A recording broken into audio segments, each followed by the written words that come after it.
Welcome to History for the Tired, the channel where history is not just a set of dry facts, but a story told gently, like whispers carried across centuries. If you are here to unwind, to let your mind drift while also discovering the strange, the forgotten, and the mysterious corners of our shared past, then you are in the right place. Tonight, we step into the silence left behind by civilizations that once thrived and then disappeared, leaving only ruins, whispers, and riddles for us to piece together. This is the Great Silence, lost civilizations buried in time. Before we begin, take a moment to settle into comfort. Close your eyes, perhaps dim the lights, and let your imagination drift. Subscribe if you wish to join this gentle journey more often, and let the story of humanity's forgotten worlds carry you toward relaxation, curiosity, and maybe even sleep. When silence falls on cities, there is a certain stillness that comes when a civilization ends. Imagine a city once filled with laughter, markets, smoke rising from chimneys, the sound of footsteps on cobblestone, the chatter of merchants haggling, the clatter of carts pulled by animals. For centuries, a place might have thrived with these everyday rhythms. And then, without warning, or perhaps over years of slow unraveling, it becomes silent. The silence is not just an absence of sound, but an absence of presence. Streets that once bore the weight of thousands now lie empty, slowly reclaimed by dust, sand, vines, or water.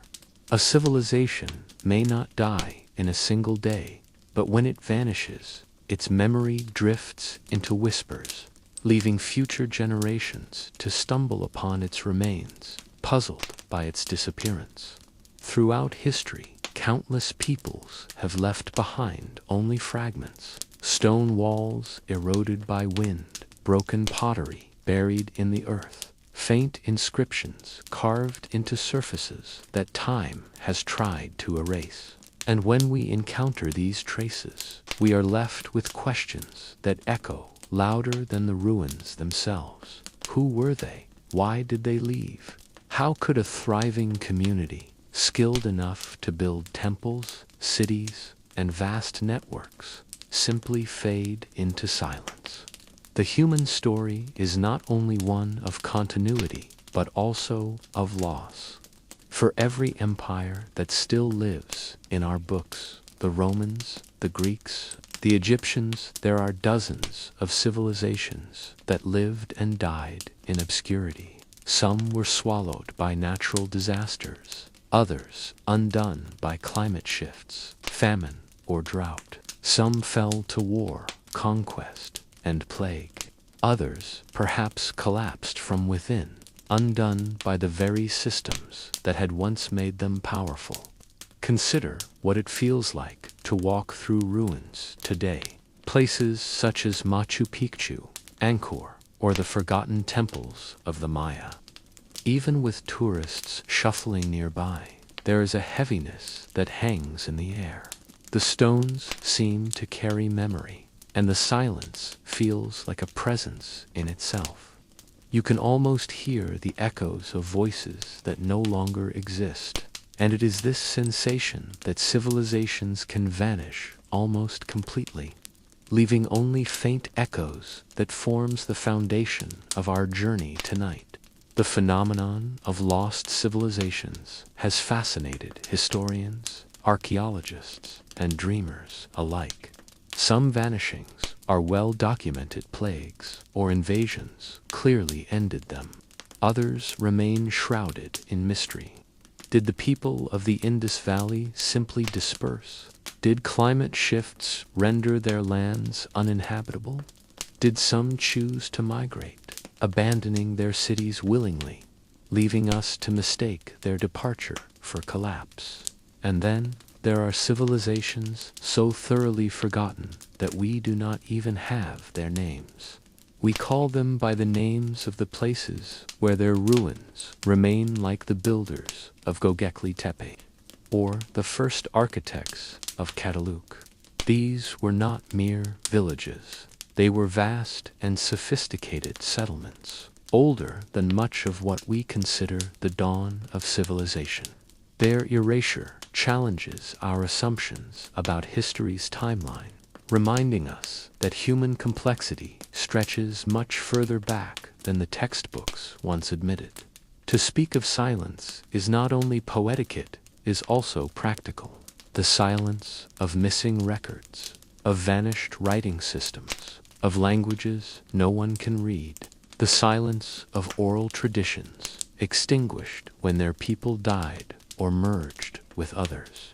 The silence of stories that can never be told because those who lived them no longer remain. Yet silence is not total. There are always fragments, stone, pottery, tools, and myths that remain as reminders. These fragments are like whispers across time, fragile yet insistent, beckoning us to listen. And so, archaeology becomes a kind of detective work, piecing together what can be learned from what little survives. In every broken shard, every half-erased carving, there is a voice trying to speak through the ages. And perhaps what fascinates us most is how fragile civilization itself is. We think of our modern world as enduring, resilient, perhaps even permanent. But when we stand before the ruins of once thriving cultures, we are reminded of how delicate the balance truly is. A few years of failed harvests, a sudden war, a shift in trade routes, or a disease sweeping through silence can follow where once there was vitality. As we begin this journey into the great silence left behind by lost civilizations, we will move across deserts, jungles, oceans, and mountains. We will walk among ruins that no longer echo with laughter, explore cities abandoned to time, and reflect on why civilizations rise and fall. We will learn not only about those who came before us, but also about ourselves, about the fragility of our own systems, the inevitability of change, and the possibility that one day even our great cities might stand empty, overgrown, and silent. In this silence, there is both sorrow and wonder, for in every civilization that vanished, there is a reminder that human beings have always been dreamers, builders, and seekers.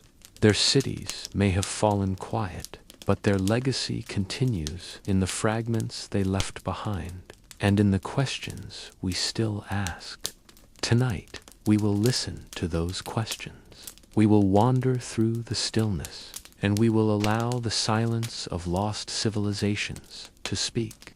Göbekli Tepe, the first forgotten sanctuary on a remote hill in southeastern Turkey, lies one of the most astonishing archaeological sites in the world. Göbekli Tepe, for centuries, it remained hidden under layers of soil and time, appearing to be nothing more than an ordinary rise in the landscape.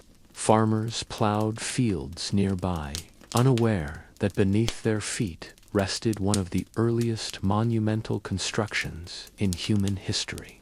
When excavations began in the 1990s, what emerged from the earth astonished scholars and rewrote the story of civilization itself. Göbekli Tepe is not a city in the traditional sense. There are no signs of houses, no streets, no workshops or storage rooms for grain. Instead, it is a sanctuary, a gathering place built not for living, but for worship and ceremony. At its heart are massive stone pillars, some weighing up to 20 tons, arranged in circular enclosures. These pillars were carved with astonishing skill, depicting animals, abstract symbols, and perhaps even representations of spirits. Lions, snakes, scorpions, vultures, and wild boars are etched into the stone. their forms frozen in time, yet still radiating power across millennia. What makes Göbekli Tepe so extraordinary is not only its design, but its age. Archaeologists have dated it to around 9600 BCE, more than 11,000 years ago. This predates the pyramids of Egypt by 7,000 years. It predates Stonehenge by 6,000 years. It was built during a time when human societies were still thought to be small bands of hunter-gatherers, without agriculture or permanent settlements. And yet, here stood an immense sanctuary requiring complex planning, advanced knowledge of stonework, and the coordination of hundreds, perhaps thousands, of people. Its very existence raises profound questions. How did groups without farming sustain themselves while building such monuments? What drove them to pour so much labor into a place meant not for living but for ritual? And why, after centuries of use, did they deliberately bury the site beneath tons of earth and stone, sealing it away as though they wanted it to be forgotten? The answers remain uncertain, and that uncertainty fuels the aura of mystery around Göbekli Tepe. Some researchers believe it was a religious center, a place where early peoples came together for rituals tied to death, the stars, or the animal world. Others suggest it served as a social hub, bringing scattered groups together, fostering unity, and perhaps even paving the way for the agricultural revolution that followed. By gathering to build and worship here, humans may have learned the cooperation and organization needed to create larger, permanent communities. The carvings themselves only deepen the mystery. Unlike later civilizations that left behind clear writing systems, Göbekli Tepe speaks in symbols we cannot fully interpret.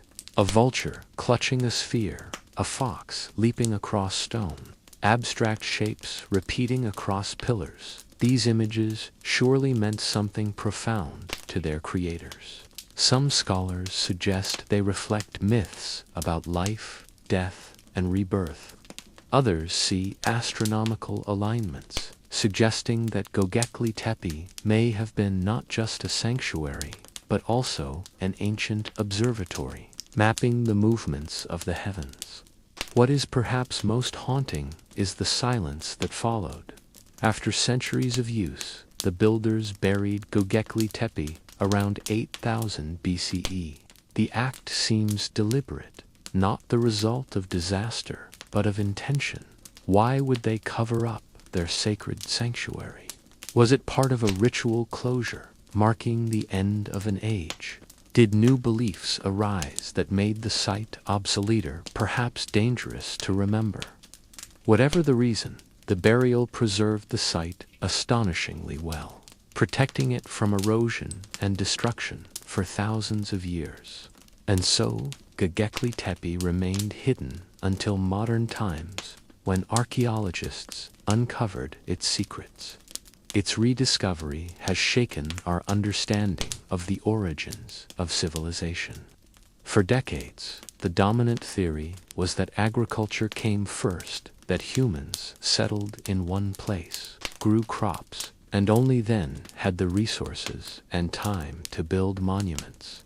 Göbekli Tepe suggests the reverse may be true, that monumental construction and ritual gathering came first, and agriculture followed as a necessity to sustain the growing complexity of human society.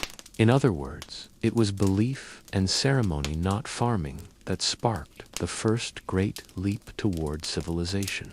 Today, walking among the excavated enclosures of Göbekli Tepe, one feels the immense weight of time. The stones rise out of the earth like silent witnesses, their carvings weathered but still powerful. There is no city here, no hum of ancient life, only the sense of a sacred place, once filled with chanting, firelight, and the gathering of countless people. And now, there is only wind across the hilltop, carrying the silence of millennia. Göbekli Tepe reminds us that the human story is far older and stranger than we once imagined. It whispers that even in the earliest chapters of our history, people were reaching toward the divine, building sanctuaries that defied their material limitations.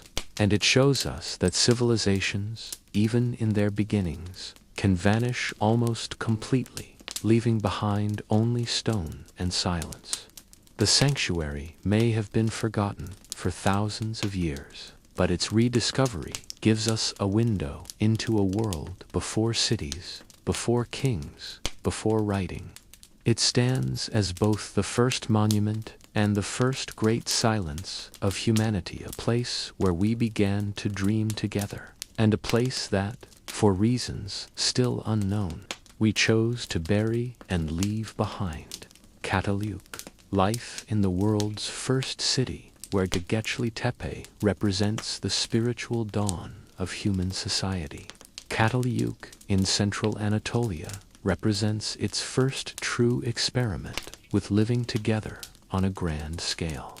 Rising around 7,500 BCE, Cataluyuk is often called the world's first city-dense, sprawling settlement that housed thousands of people at a time when most humans still lived in small villages or moved across landscapes as nomads. When archaeologists uncovered the site in the 1950s, they were astonished by what they found.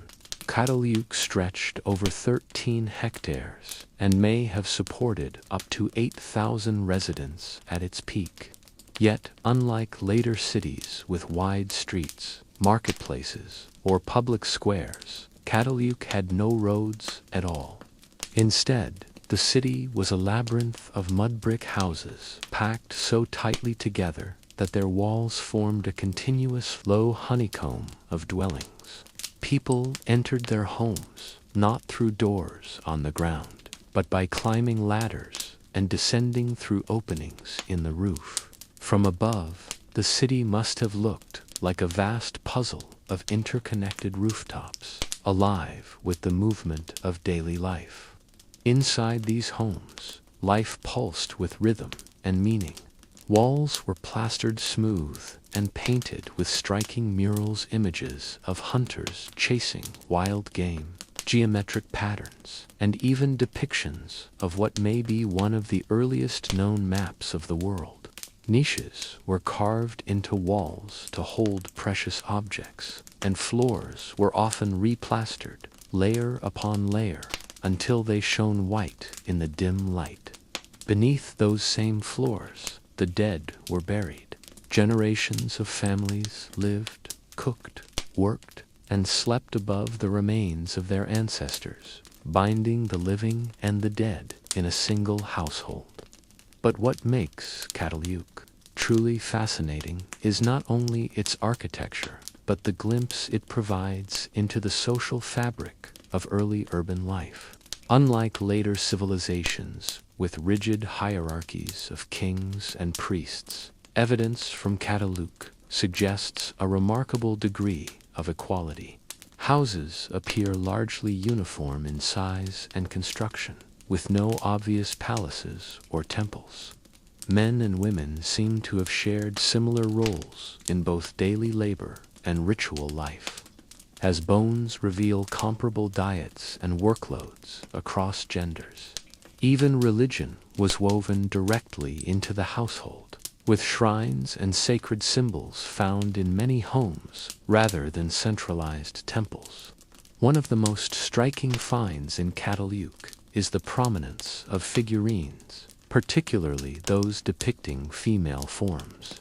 Some show plump, seated women, possibly representing fertility or a mother goddess, suggesting that early spirituality was tied deeply to the cycles of life, reproduction, and the natural world. Meanwhile, murals of hunting scenes remind us that even as farming was taking root, the hunt remained central to the community's imagination and identity. The city's survival depended on both farming and trade. Residents cultivated wheat, barley, and peas, and they herded domesticated animals such as sheep and goats. Obsidian, a volcanic glass prized for its sharp edges, became one of Cataluk's most important commodities, traded across long distances and shaping connections with other early communities. In this way, the settlement was not only a city, but part of a wider network, hinting at the beginnings of globalization long before the word existed. Yet Cataluk was not without its challenges. Living in such close quarters, with homes pressed tightly against one another, created hazards. Fire was a constant danger, disease could spread quickly, and refuse accumulated in heaps just outside the settlement. The very density that made it a city also created stresses, both environmental and social. By around 5700 BCE, after nearly 2 millennia of habitation, Cataluk declined, and its people drifted away, leaving the honeycomb of homes to crumble back into earth. Why did the city fade? Some scholars suggest environmental strain, soil exhaustion from intensive farming, or changing climate patterns. Others propose that social tensions, growing over centuries of dense living, eventually fractured the community. Whatever the cause, the decline of Cataluk reminds us that even the earliest cities carried within them the seeds of fragility, bound to cycles of growth and collapse. Walking among the ruins today, one can imagine the hum of life that once filled these spaces, the clatter of grinding stones as women prepared grain, the cries of children scrambling across rooftops, the bleating of goats tethered nearby. One can picture families gathered around hearths, their walls glowing with painted scenes, whispering stories to the flicker of firelight, and beneath their feet the silent presence of ancestors' lives, layered upon lives, each one folded into the clay floors of their homes. Cataluk stands as a testament to humanity's first attempt at urban living. Long before the gleaming cities of Mesopotamia or Egypt, it was messy, complex, and fragile, but it was also creative, egalitarian, and deeply human. It reminds us that the story of civilization is not only one of kings and empires, but also of ordinary families learning how to live together, shaping lives in tight spaces, building worlds on rooftops, and carrying their ancestors with them under every step. In the grand sweep of history, Cataluk represents a beginning, a fragile flame of urban life that flickered, grew, and then vanished into silence. And yet, in its ruins, we see the blueprint for so much that came after: the cooperation, the artistry, the struggles, and the enduring human drive to gather together and call a place home. The Indus Valley civilization, cities of order and water. When we think of the world's first great civilizations, names like Egypt and Mesopotamia usually come to mind. Yet, around 2600 BCE, along the fertile plains of the Indus River, another remarkable society blossomed, one that remained shrouded in mystery, yet astonishing in its sophistication: the Indus Valley civilization, also known as the Harappan civilization, stretched across modern-day Pakistan and northwest India. At its height, it may have housed over 5 million people, living in more than 1,000 settlements. Among its crown jewels were the cities of Harappa and Mohenjo-daro, ordered and thriving with a complexity that would not be matched for centuries. What makes the Indus Valley so extraordinary is not only its size, but its organization. Unlike many ancient societies, the Indus people built their cities with meticulous precision. Streets were laid out in straight lines, forming grids that would impress modern urban planners. Houses were aligned along these streets, with remarkable uniformity, built from standardized baked bricks. This sense of order suggests a society deeply invested in structure, balance, and collective well-being. But perhaps their most impressive achievement was water management. In Mohenjo-Daro, archaeologists uncovered a sophisticated drainage system running beneath the streets. Each house was connected to covered sewers that carried waste away, an innovation that wouldn't appear again in much of the world until millennia later. Wells were plentiful, ensuring access to clean water, while public baths and private bathing rooms emphasized hygiene. The so-called Great Bath of Mohenjo-Daro, a large pool lined with bricks and sealed with bitumen, may have been used for ritual purification or community gatherings. This devotion to water, its cleanliness, its order, its sacredness, became the beating heart of the civilization. Yet, despite all these achievements, much about the Indus people remains a puzzle.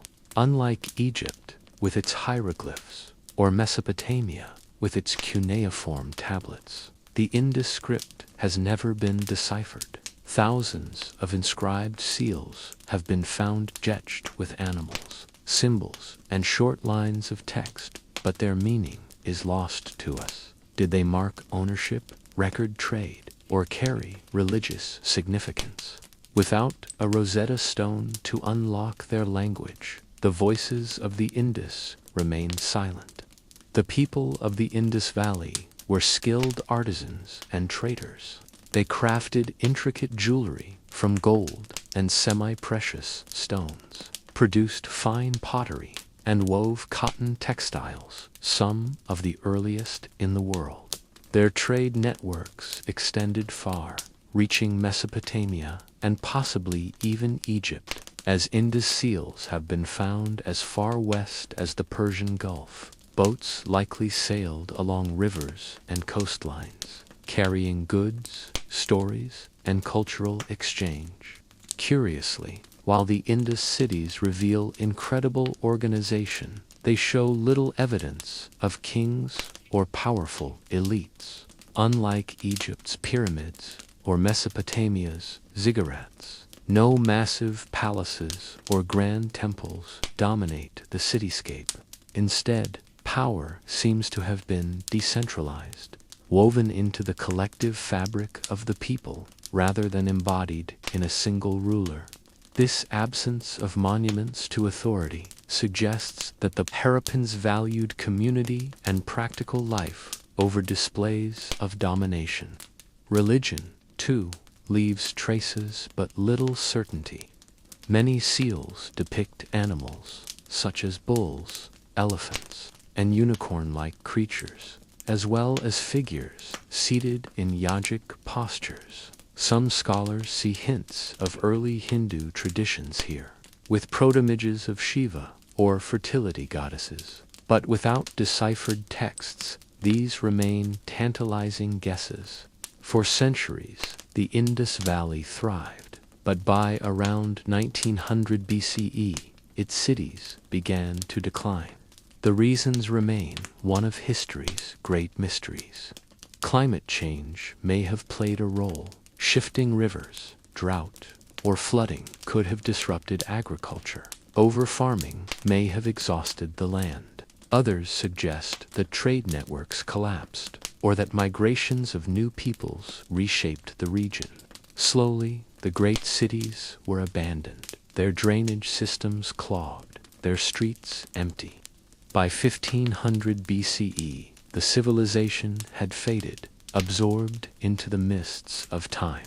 The silence of the Indus is profound.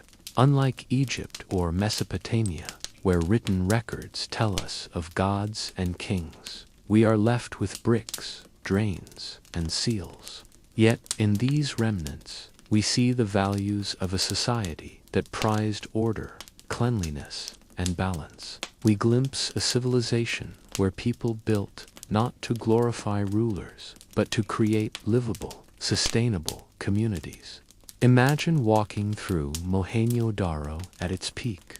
the sun rising over neat rows of brick houses, merchants setting out their goods, the splash of water echoing in baths, children darting through clean streets.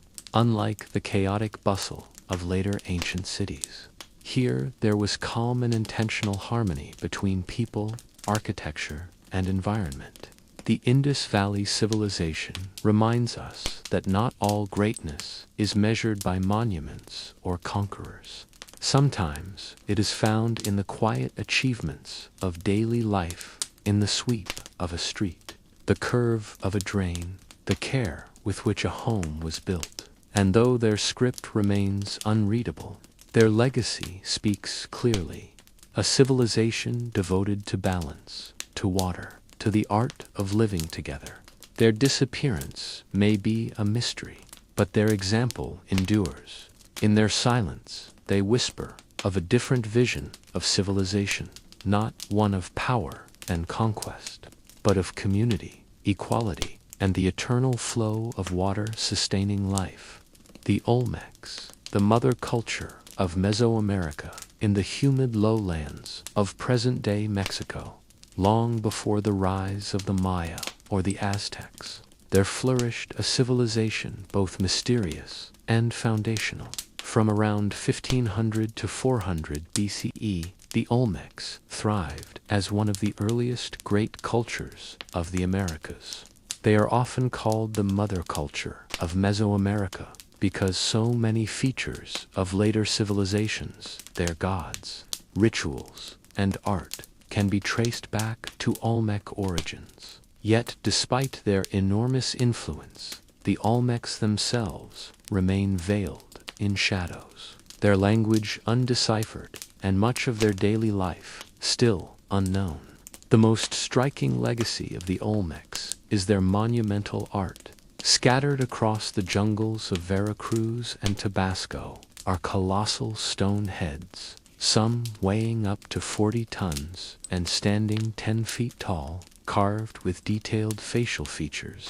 These heads likely depict rulers or warriors, their expressions stern, their helmets suggesting ritual or battle.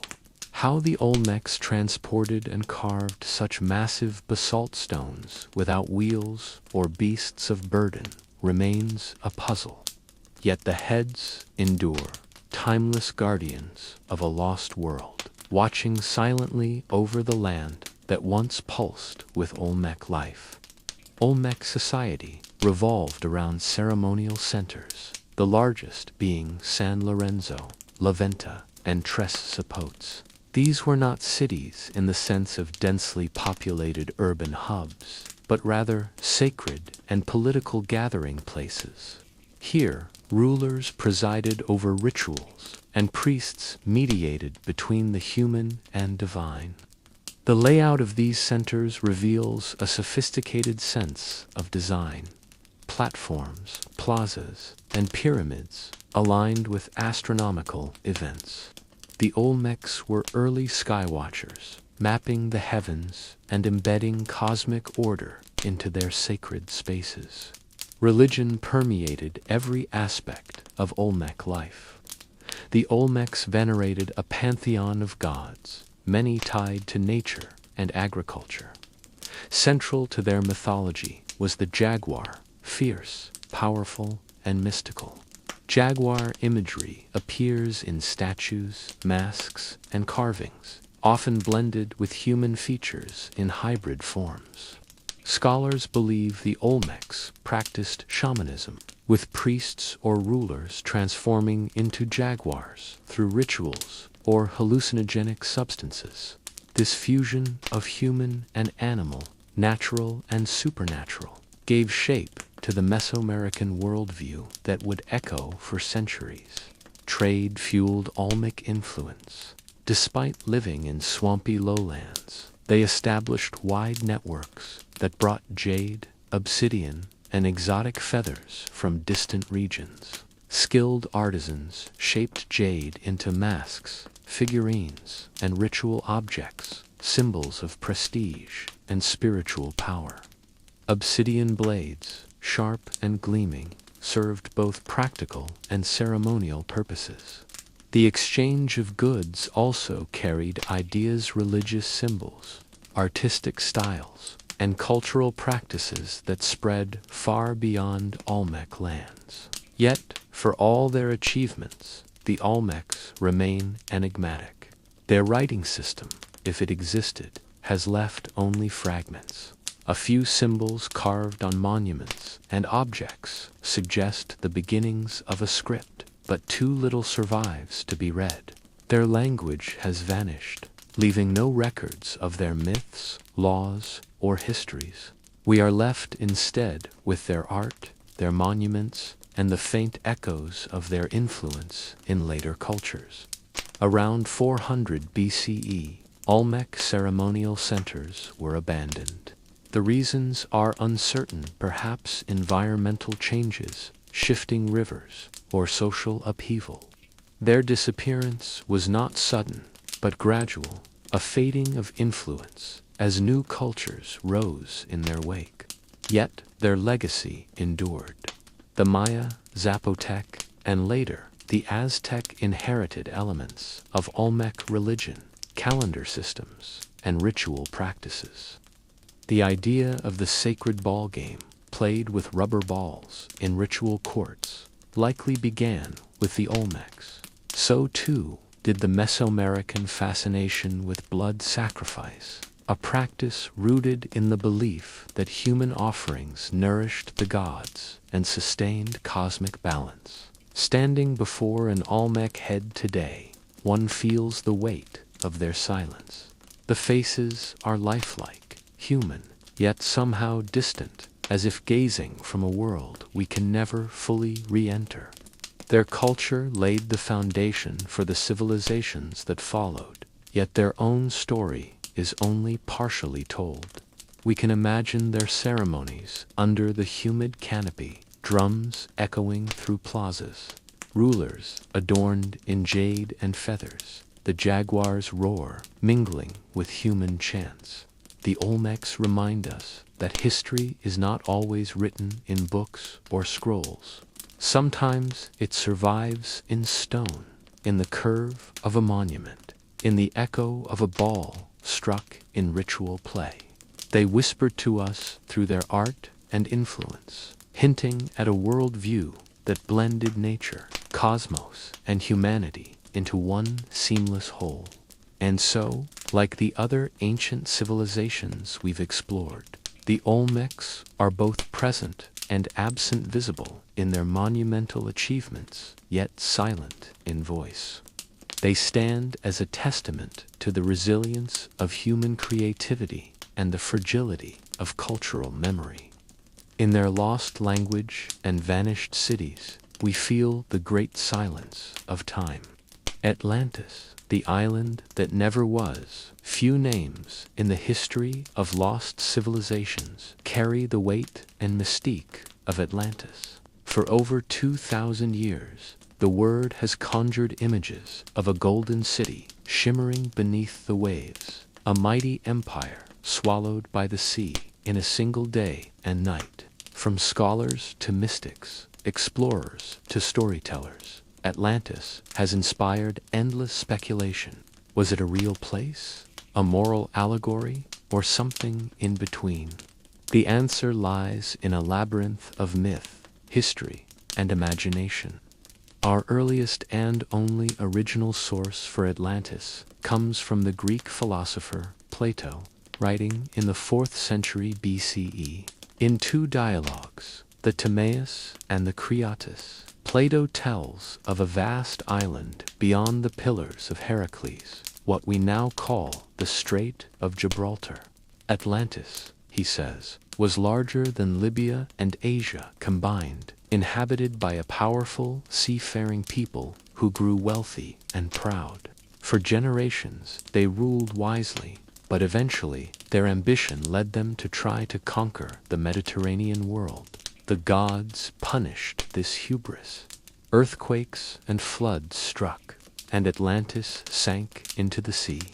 Plato presents the tale as something told to his ancestor, Solon, by Egyptian priests, but most scholars believe it was crafted as an allegory. In Plato's philosophy, Atlantis represented the dangers of greed, corruption, and unchecked power. Like a parable, it was meant to teach lessons, not to record history. Yet the story's detail and grandeur have kept alive the tantalizing question: what if Atlantis was real? Over the centuries, countless theories have emerged. Some place Atlantis in the Atlantic Ocean, where its name suggests. Others point to the Mediterranean Crete, Santorini, or Cyprus, arguing that Plato may have been echoing real disasters, like the eruption of Thera around 1600 BCE, which devastated the Minoan civilization. Still others have speculated far more wildly: the Caribbean, Antarctica, even the Americas. Each claim reveals more about the human desire for mystery than about Atlantis itself. Part of Atlantis' enduring appeal is its adaptability. During the Renaissance, explorers and scholars linked it to the New World, imagining that ancient seafarers had crossed the Atlantic long before Columbus. In the 19th century, mystics such as Helena Blavatsky and later Edgar Cayce reimagined Atlantis as a spiritually advanced civilization, one that fell not because of gods, but because of misused technology and arrogance. These versions blended myth with esotericism, fueling modern ideas about lost wisdom and hidden histories. Atlantis also thrives because it embodies a universal theme: the fragility of civilizations. Great powers rise, flourish, and fall, sometimes abruptly. Whether it was Troy, Pompeii, or the Maya, history is filled with real examples of one's mighty cultures brought low by war, natural disaster, or time itself. Atlantis magnifies this pattern into a cosmic drama, warning us that no society, however advanced, is immune to downfall. The archaeology, however, remains stubborn. No ruins, no artifacts, no trace of a sunken continent have ever been found that match Plato's description. Modern geology confirms that continents do not simply vanish beneath the sea overnight. Small islands may sink due to volcanic activity or erosion, but nothing on the scale of Atlantis could disappear so completely. For many scholars, this is proof enough. Atlantis is a myth, not a memory. Yet even if Atlantis never existed, it has left an indelible mark on culture. Writers from Francis Bacon to Jules Verne, artists from Thomas Cole to Walt Disney, and countless filmmakers, game designers, and musicians have drawn on its imagery. Atlantis represents both utopia and apocalypse, a vision of human potential at its peak, and a reminder of how quickly it can collapse. In this sense, the island that never was has been more influential than many places that truly existed. Why does the myth endure so strongly? Perhaps because it speaks to a deep human yearning, the idea that somewhere, hidden beneath the ocean or buried under centuries, lies a forgotten world, more advanced, more beautiful, more mysterious than our own. Atlantis reassures us that there are still secrets left to uncover, horizons beyond the known. At the same time, it warns us about our own vulnerabilities, echoing anxieties about environmental collapse, political hubris, and the fragility of modern society. When we imagine Atlantis, we are not just dreaming of a lost island. We are projecting our hopes, fears, and moral lessons onto a canvas of the unknown. It is a story less about the past than about ourselves. So, did Atlantis ever exist? Probably not. But in another sense, it exists everywhere, in the ruins of past empires, in the myths we inherit, and in the stories we tell. to make sense of our own place in history. Atlantis endures as a symbol, a mirror, and a question, reminding us that even the greatest of civilizations can sink into silence, leaving only myths to mark their passing. The sunken city of Ease, France's Atlantis, of the West, off the rugged coast of Brittany. In northwestern France, sailors once told hushed tales of bells tolling from beneath the waves. They spoke of faint shadows of towers beneath the shifting tide, of lights glimmering under stormy waters, and of a city so grand that it rivaled the myths of Atlantis itself. This was Ease, the legendary Atlantis of the West, a city said to have been swallowed by the sea in a single night of fury and betrayal. The story of Ease begins with King Gradlin, ruler of Brittany, and his daughter, Dahad. Gradlin, according to medieval legend, was a pious and wise ruler who loved the sea. His daughter, however, was as wild as the tides themselves, beautiful, impulsive, and drawn to forbidden pleasures. Under Dahad's urging, Gradlin built the city of Ease below sea level, surrounded by dikes and seawalls, with its canals, gleaming palaces, and riches brought in from faraway lands. Ease quickly became the envy of Europe. Some versions of the tale describe it as the most beautiful city ever created, its streets paved with gold, its towers gleaming brighter than any cathedral. But to live below the sea meant constant vigilance. The ocean could only be kept at bay with a great set of gates, controlled by a single golden key worn by King Gradlin around his neck. As long as Gradlin remained steadfast, Ease would stand eternal. Yet, as with many myths of fallen civilizations, temptation became the city's undoing.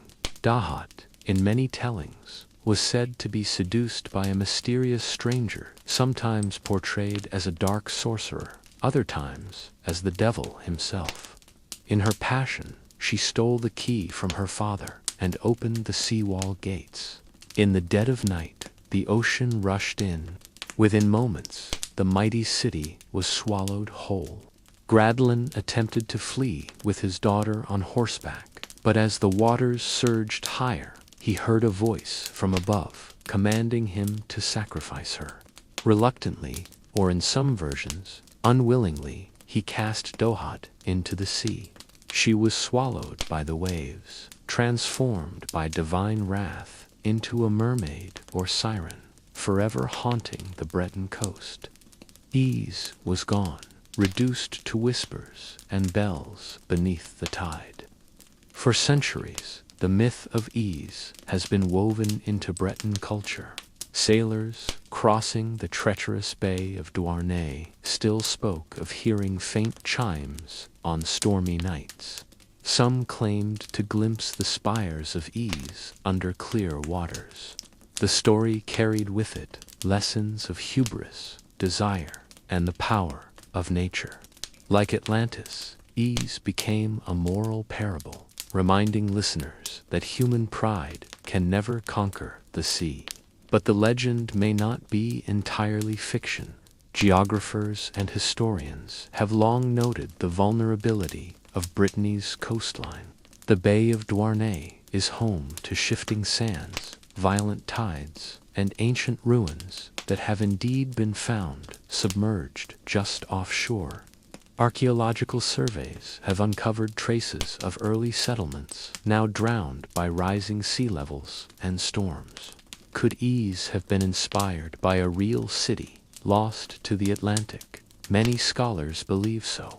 The myth may be rooted in memories of catastrophic floods, storm surges, or land subsidence in the Dark Ages. Oral traditions tend to magnify natural disasters into stories of divine punishment. A drowned village remembered by one generation could in a few centuries become a sunken golden city destroyed by the devil's trickery. The symbolism of ease also reflects deeper cultural anxieties. In medieval Brittany, tensions ran high between Christian authority and older pagan traditions. Dahat, often portrayed as a sorceress, may symbolize the persistence of pagan rites, drowned beneath the rising tide of Christianity. Gradlon, the pious king who escaped, represents the survival of Christian order after the destruction of the sinful city. In this way, the myth was more than entertainment. It was a story of cultural identity, morality, and faith. In modern times, Ys has become one of France's most enduring legends. Poets, composers, and writers have retold the tale. From Edouard Lalot's 19th century opera, La Roides, to popular Breton folk songs still sung today, the story resonates with universal themes: the fleeting nature of power, the dangers of desire, and humanity's fragile relationship with the sea. For travelers who walk the cliffs of Brittany, it is easy to see why the legend endures. The Atlantic crashes against jagged rocks, the tides race in with terrifying speed, and mists often cloak the horizon. It is a land where the boundary between sea and shore, myth and memory, feels thin. Whether or not the bells of Ys truly ring beneath the waves, the silence that follows the tide carries an echo of the story, a reminder that even the greatest of cities can vanish in a single night. In the end, Ys stands as France's Atlantis, a mythic city drowned not just by water, but by the weight of its own legend. And like so many lost civilizations, it reminds us of the fragile line between human ambition and the forces of nature that will always reclaim what is theirs. The Olmecs, the forgotten mother civilization of Mesoamerica, long before the rise of the Maya and Aztec empires. An older, more shadowed civilization flourished in the jungles of Mesoamerica. Today we call them the Olmecs, though their true name is lost to time. Known primarily for the colossal stone heads they left behind, enigmatic monuments with human features, carved from massive basalt boulders, the Olmecs are often described as the mother culture of Central America. Yet, for all their importance, the Olmecs remain cloaked in silence. Their civilization vanished centuries before the Spanish conquest, leaving only fragments of their story. The Olmec world arose around 1200 BCE in the swampy lowlands of the Gulf Coast, in what is now the Mexican states of Veracruz and Tabasco. It was an environment both lush and treacherous, with fertile soil, abundant rivers, and dense vegetation that could both sustain and overwhelm human life. Here, the Olmecs built their first ceremonial centers, San Lorenzo, La Venta, plazas, and pyramidal structures, long before their successors developed monumental cities. The sheer scale of Olmec architecture reveals a society of remarkable organization. These early centers were not mere villages, but hubs of trade, religion, and governance. Archaeologists believe that tens of thousands of people may have been involved in their construction, moving earth and stone with coordinated labor. The Olmecs were also innovators. They developed one of the earliest known writing systems in the Americas, a calendar system that foreshadowed later Mesoamerican timekeeping and complex rituals that influenced the spiritual frameworks of civilizations for centuries. But it is the colossal heads of the Olmecs that capture the imagination. Ranging from 5 to 11 feet tall and weighing up to 50 tons. These heads were carved from basalt, transported from quarries many miles away in extraordinary feat in an age without wheels or beasts of burden. Each head has unique facial features, leading many scholars to believe they represent rulers or warriors, immortalized in stone to project power across the ages. With their stern brows and broad lips, the heads gaze eternally across the jungles, silent sentinels of a world long gone. The Olmecs also developed a striking artistic tradition. Jade, obsidian, and pottery artifacts show a mastery of form and symbolism. Many depict jaguar-like figures, serpents, and human-animal hybrids, suggesting a mythology rich with shamanistic transformations. The so-called Wurjagor motif figures, with feline features and downturned mouths, appears again and again, hinting at spiritual practices in which leaders may have taken on the attributes of animals to connect with gods or spirits. Trade was the lifeblood of Olmec society. From their Gulf Coast heartland, they exchanged jade, obsidian, rubber, and pottery with distant regions, spreading their influence far beyond their homeland. Rubber, in particular, may have been crucial. Mesoamericans are credited with developing the first rubber balls, used in ritual games that carried deep religious meaning. These ball games, played with stone courts and watched by large audiences, were more than sport. They were ceremonies that reenacted cosmic battles between gods and mortals. Despite their prominence, the Olmecs eventually declined. By around 400 BCE, their great centers fell silent, their monuments abandoned to the jungle. Why they collapsed remains an unsolved mystery. Some theories point to environmental change, flooding, shifting rivers, or soil exhaustion that made agriculture unsustainable. Others suggest internal strife, perhaps rebellion against powerful elites. Still others point to outside pressures as new groups rose in the highlands and reshaped the balance of power. What remains most mysterious is the silence left behind.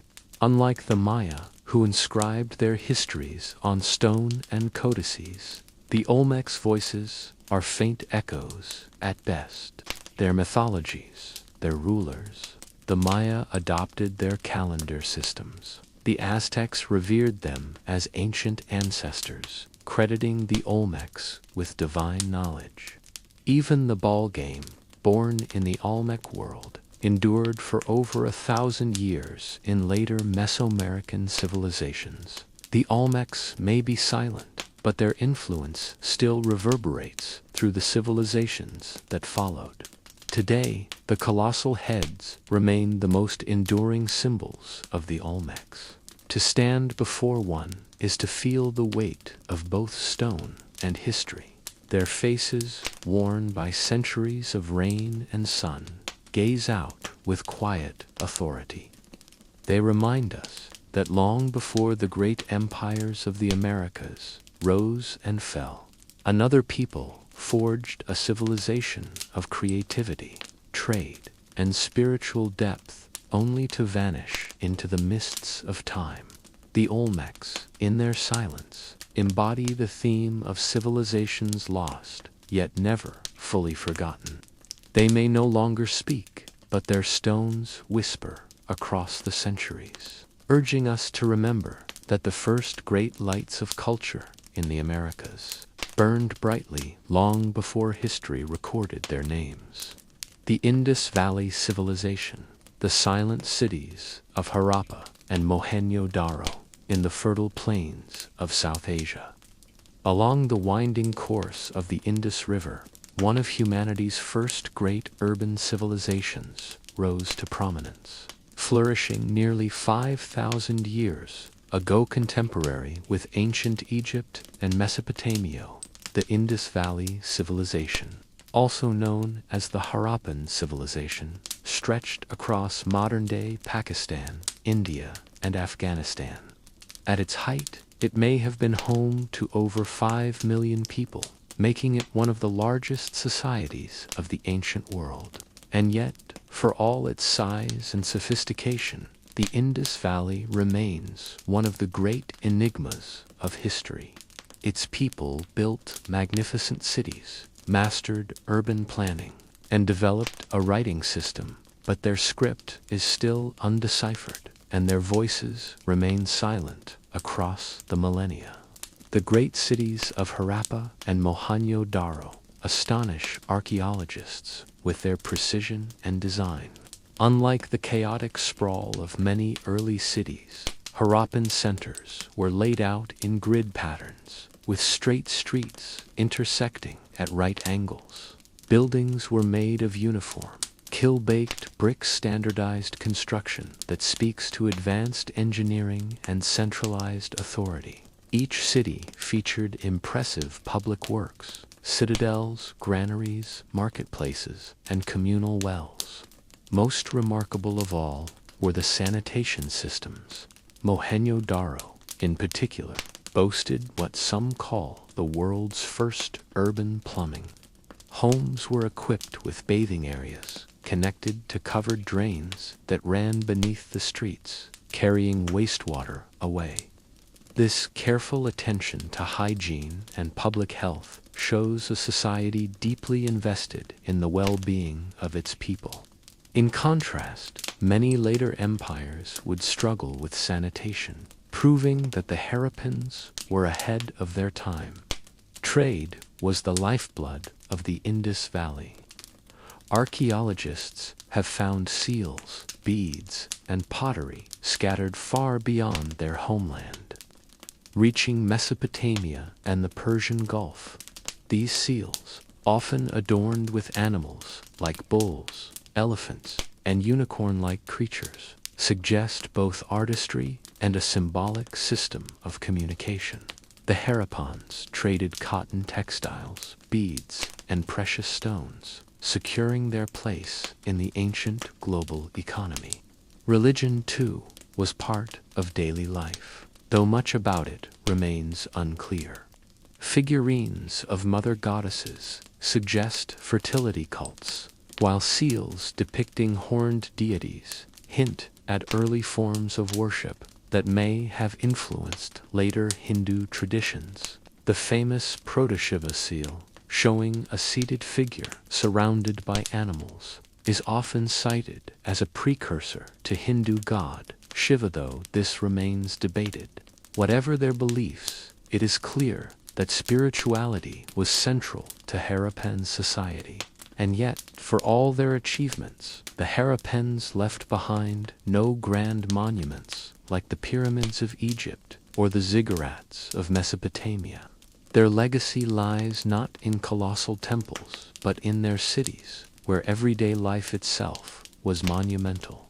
This absence of megalithic structures suggests a society less focused on divine kingship or monumental propaganda, and more on practical governance and collective welfare. But then, as suddenly as they rose, the Indus cities declined. By around 1900 BCE, Harappa and Mohenjo-daro fell into decay. Streets were abandoned, buildings crumbled, and the once thriving trade networks disintegrated. The reasons for this collapse remain one of history's enduring mysteries. Some scholars point to climate change shifts in the monsoon patterns may have brought prolonged droughts or catastrophic flooding, disrupting agriculture. Others argue that tectonic activity altered the course of rivers, leaving cities stranded from their water sources. There are also theories of invasion, perhaps by Indo-Aryan migrants, though evidence is scant. Most likely, the fall of the Indus Valley was not caused by a single event, but by a combination of environmental stress, social upheaval, and economic decline. What makes the Harappan story even more haunting is the silence of their script. Hundreds of inscriptions survive on seals and pottery, but they are too brief and cryptic to decipher. Without bilingual texts like the Rosetta Stone, their language remains unreadable. As a result, we do not know the names of their kings, the details of their myths, or the stories of their people. Their words are locked away, silent guardians of a civilization that shaped the ancient world, but remains elusive to us. Today, the ruins of Harappa and Mohenjo-daro stand as UNESCO World Heritage Sites, fragile reminders of a vanished people. Tourists wander through crumbling streets, marveling at the baked brick walls that once enclosed vibrant homes and bustling markets. The Great Bath of Mohenjo-daro, a massive public water tank, still evokes awe, perhaps once a place of ritual purification, or simply a communal gathering space. The Indus Valley civilization is a story of brilliance without voice, a society that thrived without leaving behind grandiose histories or rulers carved into stone. Their silence speaks volumes. It tells us that not all greatness is measured by monuments or conquest, but sometimes by the quiet hum of organized life, of clean water flowing through drains of merchants, carrying goods along trade routes, and of families living in cities planned with care. As we stand before the ruins today, we are reminded that some of the most remarkable civilizations left the fewest words. Their silence is not emptiness, but a kind of profound mystery that draws us closer. The Harappans may have vanished, but their cities whisper still echoes of a people who built order, beauty, and community, only to be swallowed by time. The ancestral pueblones, the desert cities of the American Southwest, in the dry mesas and canyonlands of the American Southwest, the ruins of a vanished civilization still cling to stone cliffs and desert floors. Known today as the ancestral pueblones and once called the Anasazi, these people created some of the most remarkable architectural feats in North America, long before Europeans arrived. Their homes carved into cliffsides, their vast pueblos, and their enigmatic road systems stand as testaments to a people who thrived in a harsh and unforgiving landscape. The story of the ancestral pueblones begins more than 2,000 years ago. By the first millennium CE, they had developed into one of the most sophisticated cultures in pre-Columbian North America. They were skilled farmers, relying on corn, beans, and squash, grown with ingenious irrigation systems that captured scarce desert water. They also cultivated turkeys for food and feathers, demonstrating a balance between agriculture and animal husbandry that sustained life in the high deserts. Their architecture is perhaps their most enduring legacy. The great houses of Chaco Canyon in present-day New Mexico rise from the desert like ancient fortresses. Massive, multi-story buildings constructed of stone and timber contained hundreds of rooms, ceremonial kivas, and storage chambers. Some of these great houses, like Pueblo Bonito, stretched across acres, housing hundreds of people in what can only be described as ancient cities. What makes these structures extraordinary is not just their size, but their precision. Walls were carefully aligned with astronomical phenomenal windows and doorways, positioned to catch the rising or setting sun during solstices and equinoxes. This suggests that the ancestral pueblones were not only builders but also keen astronomers, embedding cosmic order into their architecture. Beyond Chaco, the cliff dwellings of Mesa Verde in Colorado are perhaps the most iconic. Entire villages were tucked into alcoves high above canyon floors, accessible only by ladders or narrow trails. These stone and mortar homes clung to the cliffs, offering both protection and a striking view of the surrounding land. To stand in Mesa Verde today, among the crumbling walls and hollowed kivas, is to feel the presence of a people who lived in harmony with stone, sky, and desert. But the ancestral Pueblones were more than builders. They were traders and cultural innovators. Archaeological finds reveal vast trade networks stretching from the Pacific coast to Mesoamerica. Seashells from California, copper bells from Mexico, and exotic feathers traveled into Puebloan lands, while turquoise and crafted pottery flowed outward. The Chacones even built an extensive road system, straight paths stretching for miles across the desert, connecting outlying communities to central hubs. Their religious and social life revolved around the kiva, a round subterranean chamber used for ceremonies, storytelling, and community gatherings. The architecture of kivas symbolically linking earth, sky, and spirit remains central to Pueblo culture today, showing continuity between the ancestral Pueblones and their modern descendants. And yet, like so many other great civilizations, the ancestral Pueblones experienced decline. By the late 1200 CE, the great houses were abandoned, the cliff dwellings left silent. Why? Archaeologists debate fiercely. Prolonged drought is a leading theory. Tree ring studies show severe climate shifts that would have made farming nearly impossible. Others suggest social upheaval, resource strain, or conflict drove communities to disperse. The story is not one of disappearance, but of transformation. The ancestral Pueblones did not vanish into thin air. Rather, they migrated, scattering into smaller communities across the Southwest. Their descendants live on today as the modern Pueblo peoples, including the Hopi, Zuni, and many others who preserve elements of their ancestors' traditions, rituals, and cosmologies. But for all that survives, the silence of the great cities remains haunting.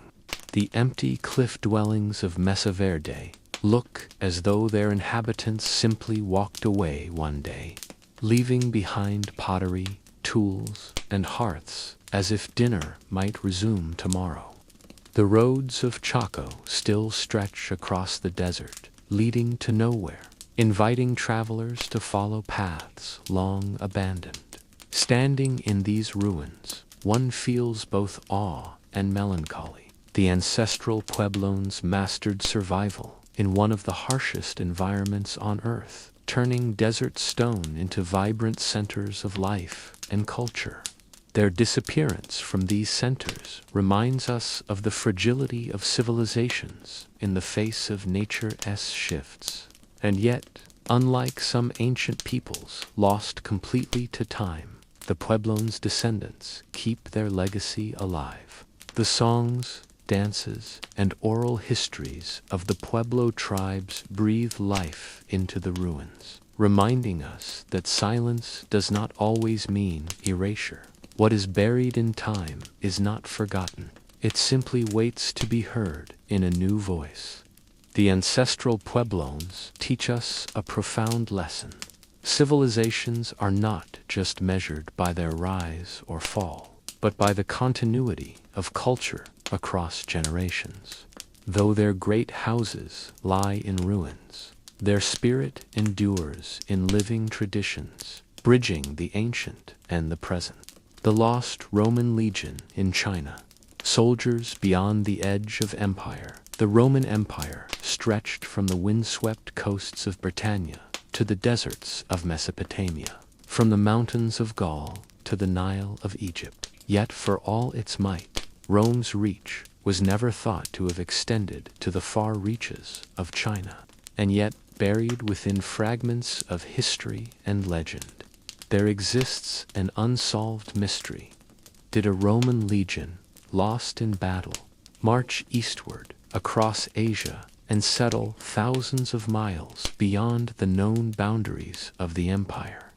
The story begins in 53 BCE at the disastrous Battle of Carrhae in present-day Turkey. Marcus Licinius Crassus, one of Rome's richest men, and part of the first triumvirate with Julius Caesar and Pompey, led a massive Roman army against the Parthian Empire, but arrogance and poor strategy led to catastrophe.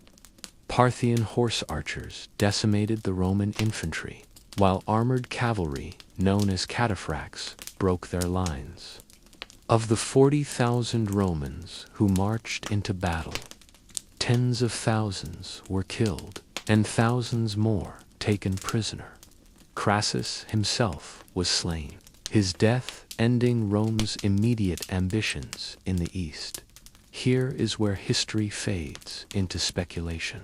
Ancient sources suggest that some of the captured Romans were not executed, but resettled by the Parthians along their empire's eastern frontiers.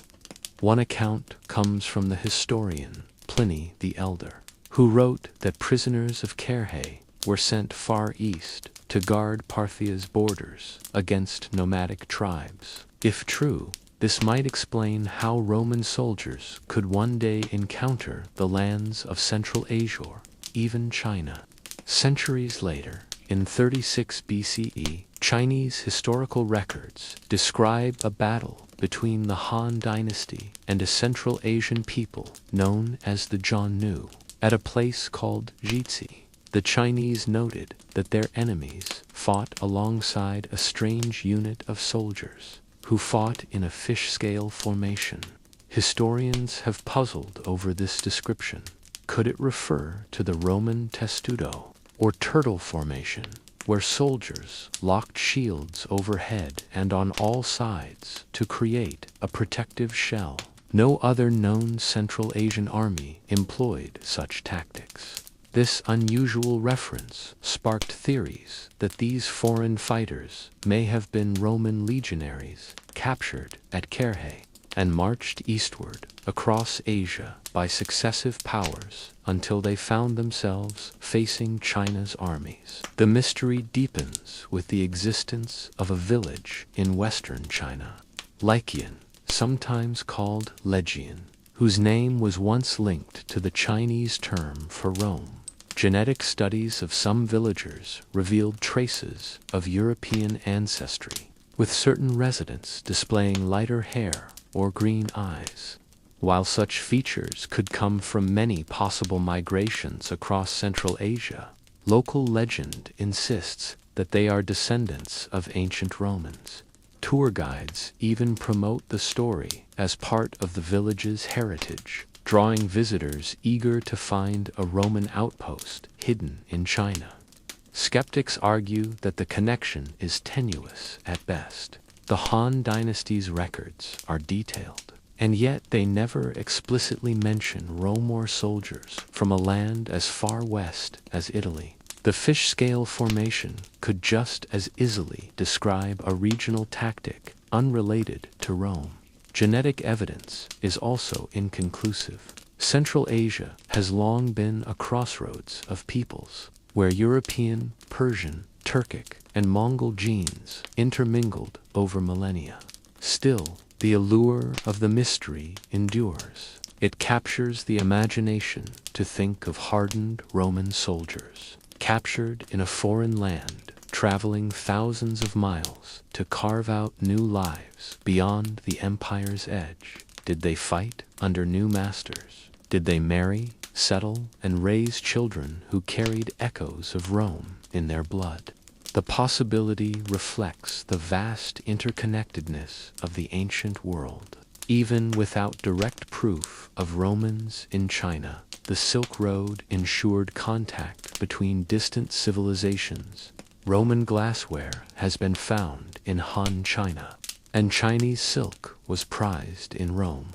Merchants and envoys traveled routes that crossed deserts, mountains, and steppes, linking the Mediterranean with the Far East.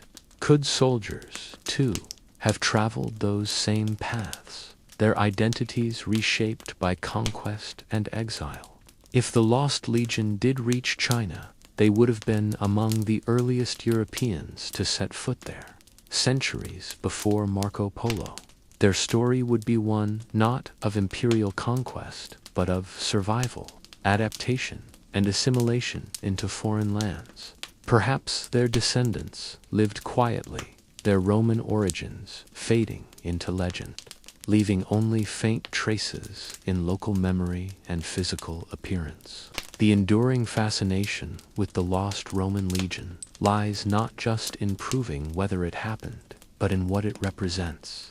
Civilizations often seem sealed within their own borders, yet history is full of surprises, moments when cultures collided, merged, or brushed against each other in ways later generations struggled to explain. The thought of Rome's disciplined legions marching under foreign skies, half a world away, reminds us that human journeys often defy the maps we draw. In the silence of Lycian's fields and in the scattered lines of ancient records, the mystery remains unsolved. Did a Roman legion truly vanish into the vastness of Asia, leaving behind whispers in the chronicles of another empire? Or is it a story born from coincidence, woven into legend by our own longing to connect the threads of history across continents? Until conclusive evidence appears, the fate of the lost Roman legion will remain a haunting silence, an untold story buried not in ruins, but in the imagination of two great civilizations that may, for a fleeting moment, have crossed paths.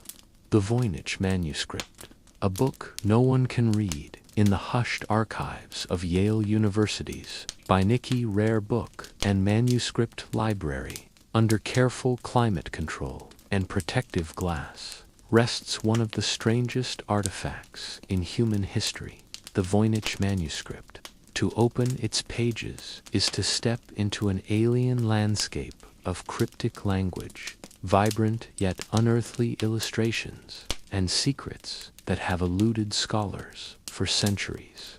Its very existence whispers of a civilization, or at least a mind that left behind a legacy we cannot yet decipher. The manuscript first came to wider attention in 1912, when a Polish antiquarian, Wilfrid Voynich, purchased it from a Jesuit library in Italy. Bound in vellum and filled with over 240 pages, the manuscript defied explanation even then. Voynich, recognizing its potential significance, hoped it might be the lost work of a great medieval thinker, perhaps Roger Bacon or Albertus Magnus. But despite his enthusiasm, the world quickly realized that this book belonged to a realm beyond ordinary scholarship. The most striking feature of the manuscript is its text. Written in an unknown script of looping, elegant glyphs, it has no clear relation to any alphabet, ancient or modern. Linguists, cryptographers, and computer scientists have spent decades analyzing its patterns. Astonishingly, the words do exhibit statistical properties similar to natural languages. They repeat, follow rhythms, and suggest grammar, yet they correspond to no known tongue. It is as if the book belongs to a parallel culture, one that spoke and wrote in a system utterly foreign to us. Alongside the text are the illustrations, each section offering a glimpse into a mysterious worldview. Some pages are filled with botanical drawings, but the plants defy identification. They appear familiar: leaves, flowers, roots, but none match any catalogued species. It is as though the scribe drew from memory of a forgotten garden. Other sections depict astrological and astronomical diagrams, stars, suns, and zodiac wheels marked with strange symbols. Women are shown bathing in pools of green liquid connected by intricate pipes, suggesting some kind of ritual or medical practice. Still others contain elaborate charts that seem to describe cycles of nature, perhaps the seasons or life itself. Together, the illustrations hint at a cosmology, a worldview that is internally consistent, yet indecipherable to us. Theories about the Voynich manuscript are as numerous as its unreadable words. Some argue it is a hoax, created in the Middle Ages to impress or deceive a wealthy patron. Yet, the sheer complexity of the text, its consistent linguistic structure, and the volume of work required make such an explanation unsatisfying. Why would anyone invest so much effort in nonsense with no guarantee of reward? Others suggest it is written in a lost language or a code so advanced it still defies modern cryptography. During World War II, some of the world's best codebreakers at Bletchley Park attempted to decipher it, men and women who cracked the Enigma machine. Yet they too failed. If the Voynich is a cipher, it is one of unprecedented ingenuity. A more mystical theory claims the manuscript records the knowledge of a lost civilization, perhaps one erased by time, plague, or conquest. The unknown plants could be species long extinct. The strange baths and stars might be rituals of a culture that has no direct descendant today. If so, the Voynich is not just a puzzle, it is the last whisper of a people whose memory survives only in vellum and ink. Science has offered some anchors in the sea of speculation. Carbon dating places the parchment around the early 15th century. Between 1404 and 1438, the inks appear consistent with that era as well. This suggests the book is authentic and not a modern fabrication, but knowing when it was made does little to reveal who wrote it or why. Modern computational analysis continues to probe its mysteries. Artificial intelligence has been deployed to test whether the text aligns with obscure dialects or hidden codes. Some studies suggest similarities with certain Asian or Near Eastern languages. Others claim it may represent a constructed language or even a universal one devised by a medieval thinker. And yet, no translation holds up under scrutiny. The fascination of the Voynich lies not just in what it hides, but in what it represents. It embodies the limits of human understanding. Here is a book that has survived wars, the rise and fall of empires, the invention of printing, and centuries of scholarship, yet it still withholds its truth. In a world where information flows freely and secrets rarely stay buried, the Voynich reminds us that some mysteries endure. Perhaps its purpose was not to be read by us at all. Perhaps it was a private journal, a coded devotional, or a repository of knowledge meant only for a select few. Or perhaps, as some romantics suggest, it is the work of an artist-philosopher who sought to create beauty and enigma in equal measure, leaving behind a puzzle that would echo across time. Whatever its origin, the Voynich manuscript stands as one of history's greatest unsolved enigmas. It tempts us with the promise of a lost world, a glimpse into minds and cultures that remain just beyond our reach. Until the day its script is unlocked, it will continue to haunt us, a reminder that silence, too, can speak volumes. The disappearance of the Sodder children, 1945.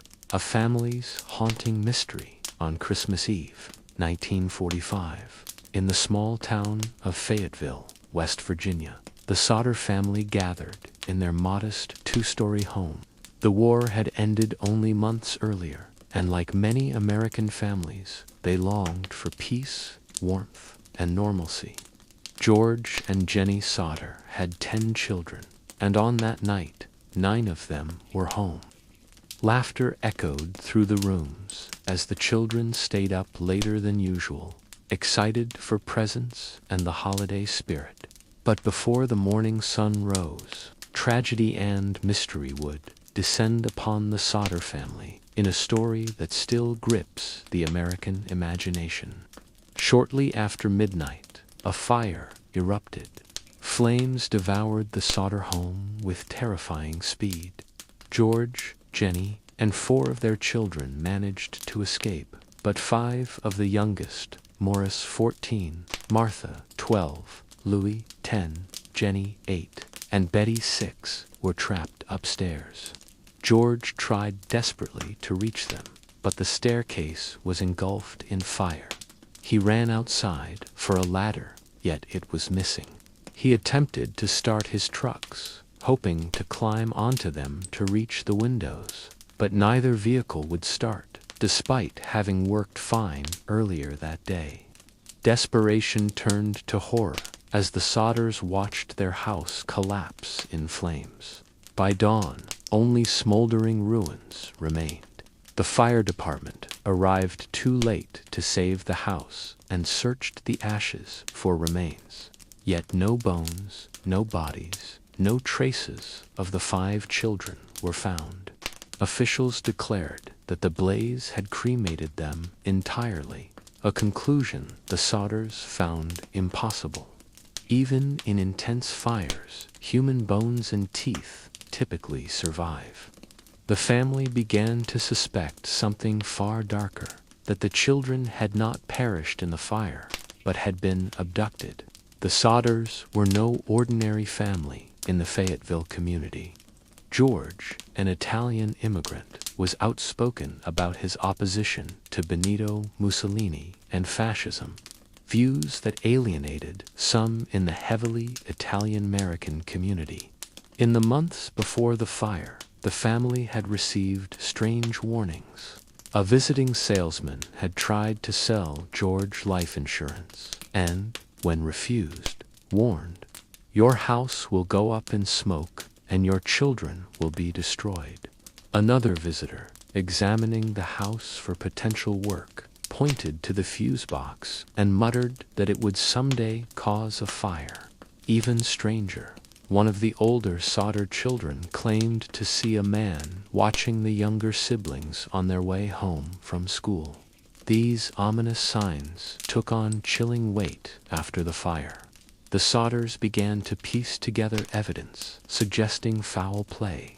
Neighbors reported seeing a man stealing a block handle from the Sodder property on the night of the fire. Jenny later found strange, charred objects in the yard, possibly a grenade-like device or napalm bomb. A telephone repairman confirmed that the Sodder phone line had been cut, not destroyed by fire. Together, these details suggested sabotage. Scientific experts reassured Jenny that a fire, even at high temperatures, could not obliterate bones within the short period their house had burned. Determined to prove this, she tested the theory herself, burning animal bones in their stove. The bones, of course, remained.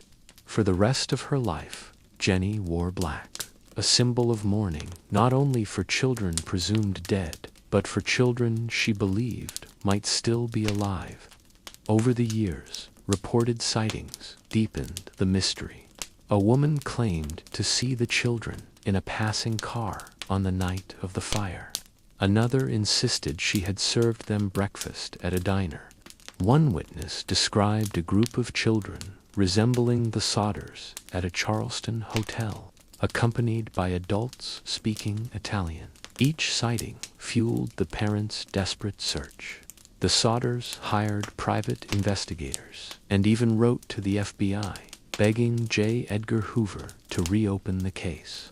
Hoover expressed sympathy but explained the matter fell outside federal jurisdiction unless local authorities invited FBI involvement. Fayetteville's police and fire officials refused. Frustrated, the Sodders erected a massive billboard along Route 16 with pictures of the 5 missing children, offering a $10,000 reward for information. For decades, The haunting billboard stood as both a plea and a memorial, one of the most famous roadside images in West Virginia. The strangest twist came in 1967, when the Sodders received a photograph in the mail. It depicted a young man in his 20s, bearing a striking resemblance to their missing son, Louis. On the back was scrawled a cryptic note: Louis Sodder, I love brother Frankie, Illo boys, a 90132 or 35. The meaning of the message was never deciphered. Was it a cruel hoax, or proof that at least one child had survived? Despite decades of investigation, the truth never surfaced. The Sodder parents died in the 1980s, still believing their children had been kidnapped, perhaps by organized criminals with connections to their Italian homeland. The surviving siblings carried the torch, though the billboard eventually came down in 1989. Theories abound that the children were taken by Mussolini loyalists, by local enemies of George, or even by child traffickers.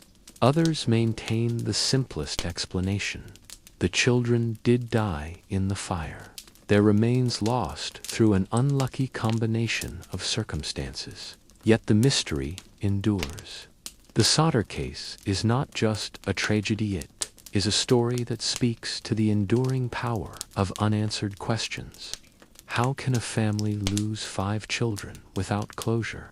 How can so many coincidences align on a single night? And what is more haunting, the idea that the children died unseen, or that they lived on somewhere, separated forever from their family. The Sodder case lingers in American memory as a chilling blend of heartbreak, suspicion, and the unyielding silence of history. Like the smoldering ruins of the house, the truth lies buried, perhaps forever. The wow signal, a voice from the stars, on a warm August night in 1977. In the quiet halls of Ohio State University, a radio astronomer named Dr. Jerry Emin sat reviewing streams of data from the university's massive radio telescope, affectionately known as the Big Ear. The telescope was scanning the heavens, part of a project designed to listen for extraterrestrial signals. Hours of static, random bursts, and routine noise filled the reams of paper printouts. Then something extraordinary appeared. A sharp, narrowband radio signal, unlike the usual static, surged from the background. It was powerful, lasting for 72 seconds, and perfectly aligned with the frequency that scientists had long suspected alien civilizations might use. The hydrogen line at 1420 megahertz. Jerry Emin circled the string of numbers and letters on the paper, 6EQUJ5, and scribbled in red pen a single, stunned note. Wow! That word became the name of one of the greatest astronomical mysteries of all time, the wow signal. The excitement came from its characteristics. Unlike the random bursts of radio waves that constantly bombard Earth, the wow signal was extremely strong, about 30 times more powerful than the typical background noise. Even more telling, it appeared exactly on the hydrogen line, the frequency astronomers considered a likely universal hailing frequency. Hydrogen, the most abundant element in the universe, was thought to be a logical beacon for advanced civilizations attempting to broadcast across the cosmos. But just as suddenly as it had appeared, it vanished. The signal lasted long enough for the Earth's rotation to carry the big, ears-fixed listening beam past the source, but it never returned. Despite repeated efforts to scan the same patch of sky in the constellation Sagittarius, no one has ever heard it again. The mystery only deepened over time. If the wow signal was not extraterrestrial, what could it have been? Scientists ran through the possibilities. Could it have been a reflection from a satellite? No, there were none in position at that time. Was it a military transmission, bouncing off the atmosphere? Again, unlikely. No known terrestrial source matched the signal's purity. Could it have been natural? Perhaps a pulsar, quasar, or interstellar hydrogen cloud? None explained the strength and narrow frequency. The WOW signal, as it stands, is a tantalizing one-hit wonder of the cosmos. For the public, it became a symbol of humanity's search for intelligent life. In the 1970s, optimism about extraterrestrials ran high. NASA's Pioneer plaques and Voyager Golden Reg records engraved with greetings and music from Earth were being launched into deep space. Science fiction flourished, with movies like Close Encounters of the Third Kind capturing imaginations. Against that backdrop, the WOW signal seemed almost like a cosmic reply, a whisper in the dark saying, "You are not alone." Yet the silence that followed was crushing. If aliens had truly broadcast to us, why only once? Was it a test ping, a fleeting alignment of antennas across light years, or just an accident never to be repeated? In recent decades, new theories have emerged. One intriguing possibility is that the signal came from comets. In 2017, a team of astronomers suggested that hydrogen clouds surrounding two comets 266P Christensen and 335P Gibbs could have emitted a signal at that frequency. The comets happened to be in the same region of the sky at the time of the WOW signal. Skeptics, however, argue that cometary emissions are far too weak and broad to produce such a sharp, strong signal. Another explanation suggests it may have been an Earth-based transmission that went undetected, slipping through some loophole in monitoring. But even today, no definitive human-made source has been identified, and so the WOW signal endures as a riddle. For many, it represents both the thrill and frustration of the search for extraterrestrial intelligence. It reminds us how vast the universe is, and how fragile and fleeting our opportunities may be to glimpse signs of others. If intelligent civilizations exist, their signals may be rare, faint, and difficult to distinguish from cosmic noise.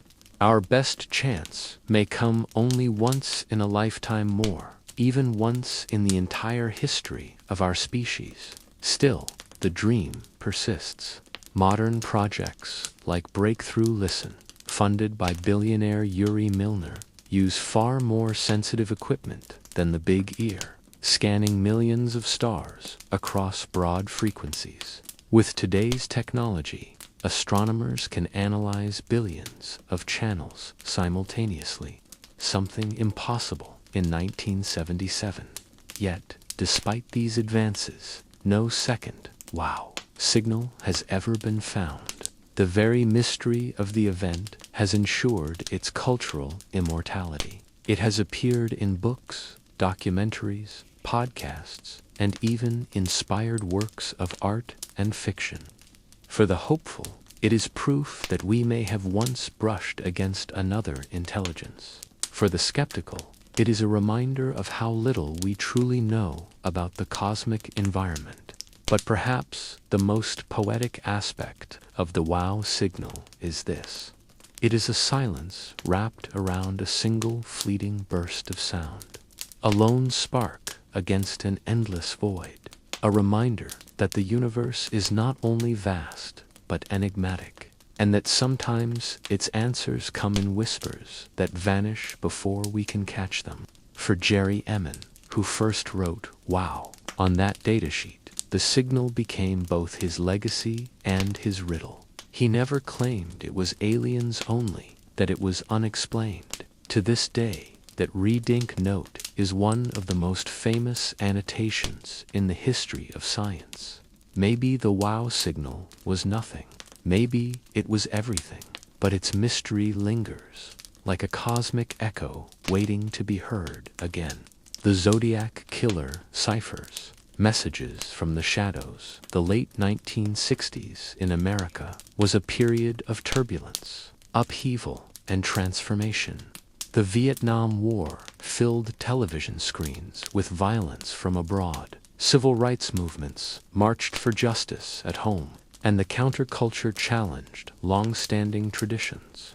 Yet, amidst this backdrop of change, another story gripped the nation, a series of murders committed by a figure who seemed more like a specter than a man.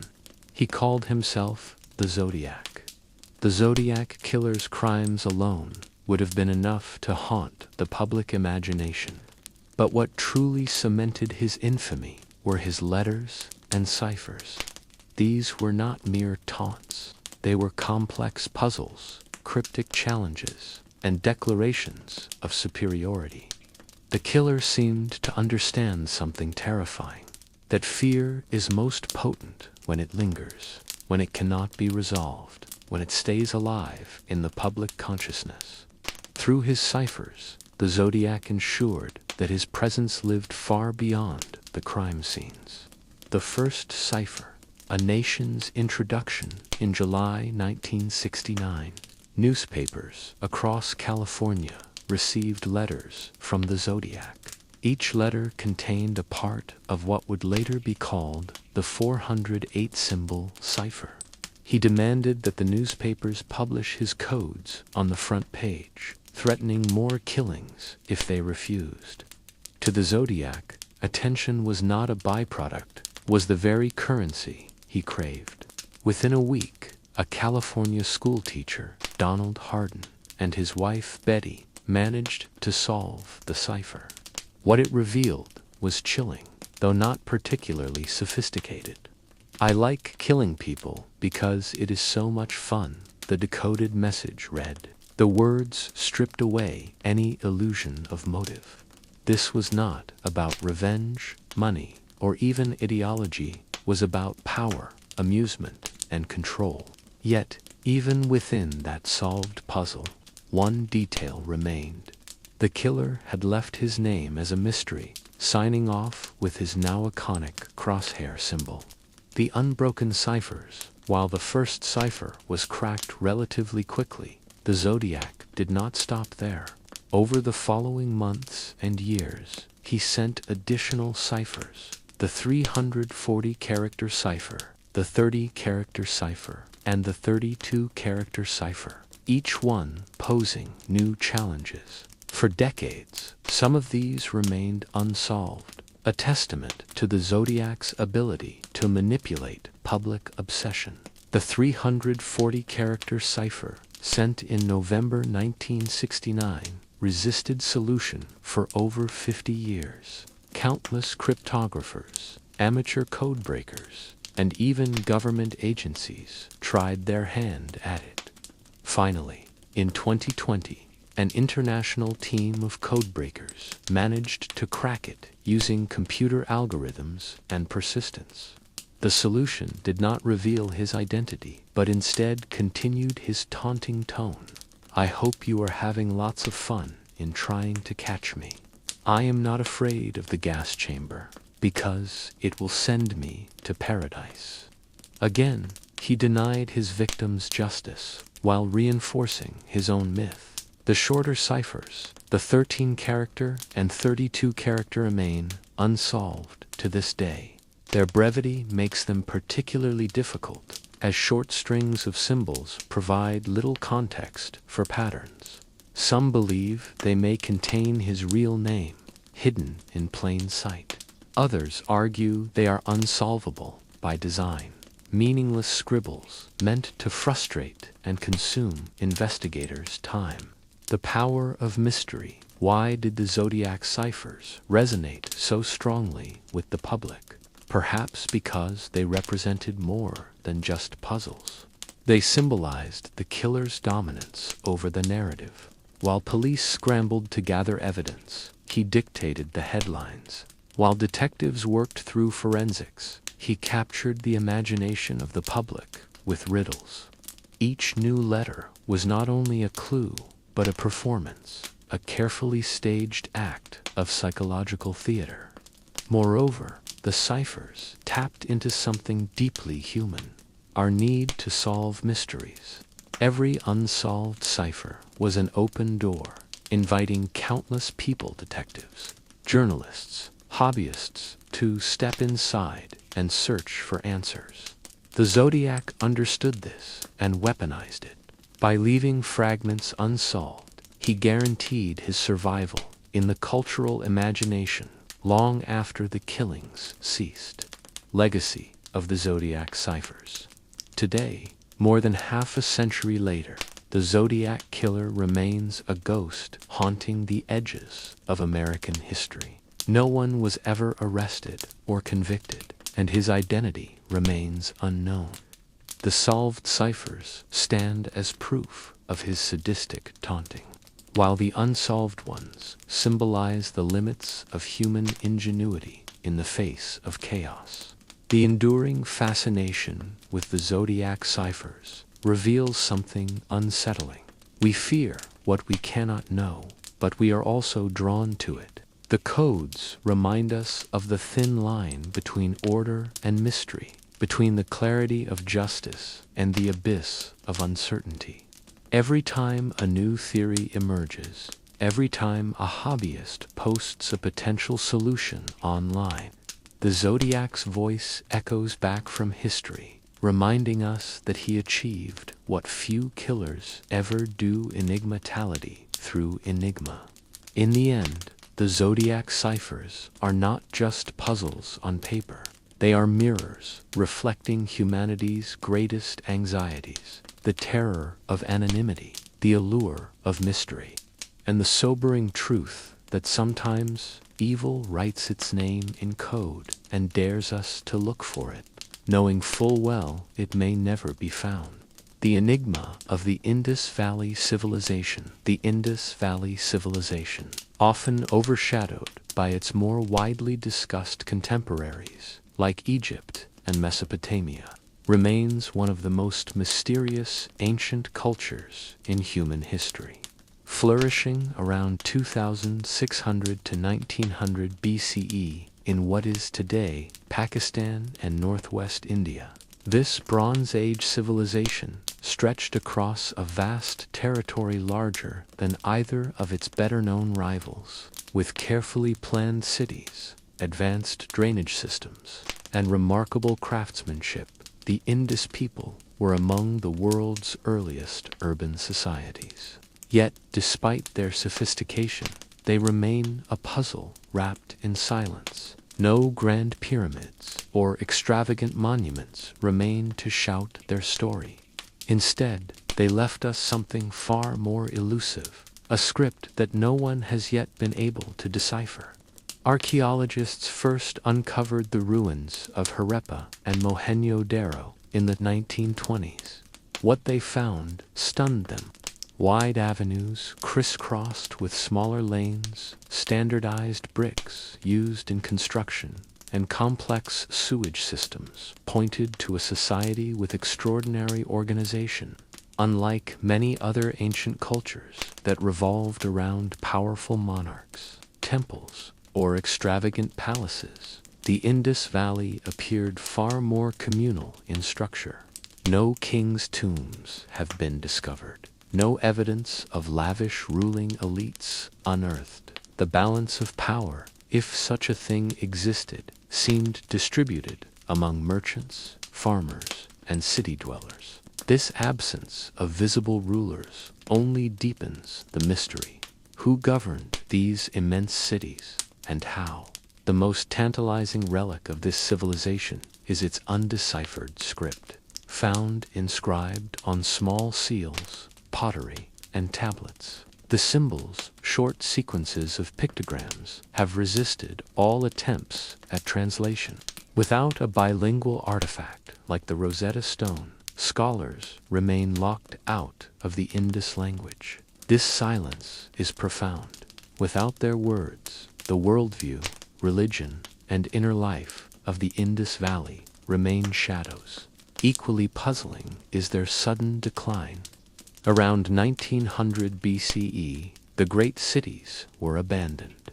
Some scholars suggest climate change, perhaps the drying of the Saraswati River or shifting monsoon patterns, undermined agriculture.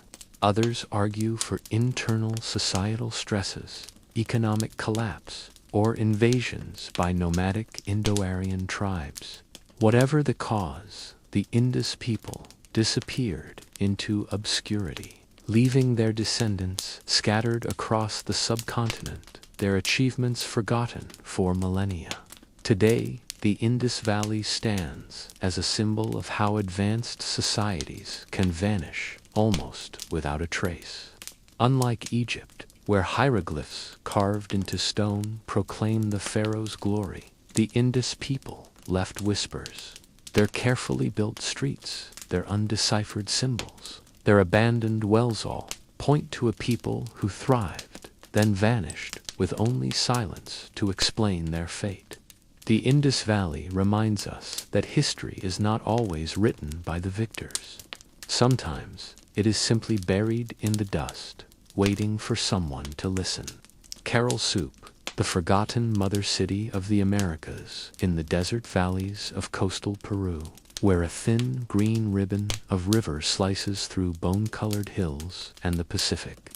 Fog drifts ashore like a soft, cold veil. A city older than empires rose and fell in near silence. This is Caral Supermids, plazas, sunken amphitheaters, and rectilinear neighborhoods dating to around 2600 BCE, a horizon of time that rivals the Old Kingdom of Egypt and predates the Inca by millennia. For generations, the wind disguised Caral's monuments as innocent dunes. Farmers plowed the edges of greatness without suspecting that platforms of ritual and administration lay just below their feet. When archaeologists finally brushed the desert from stairways and terraces, the revelation was immediate. Urban planning, monumental architecture, and coordinated labor thrived here at the very dawn of the Americas.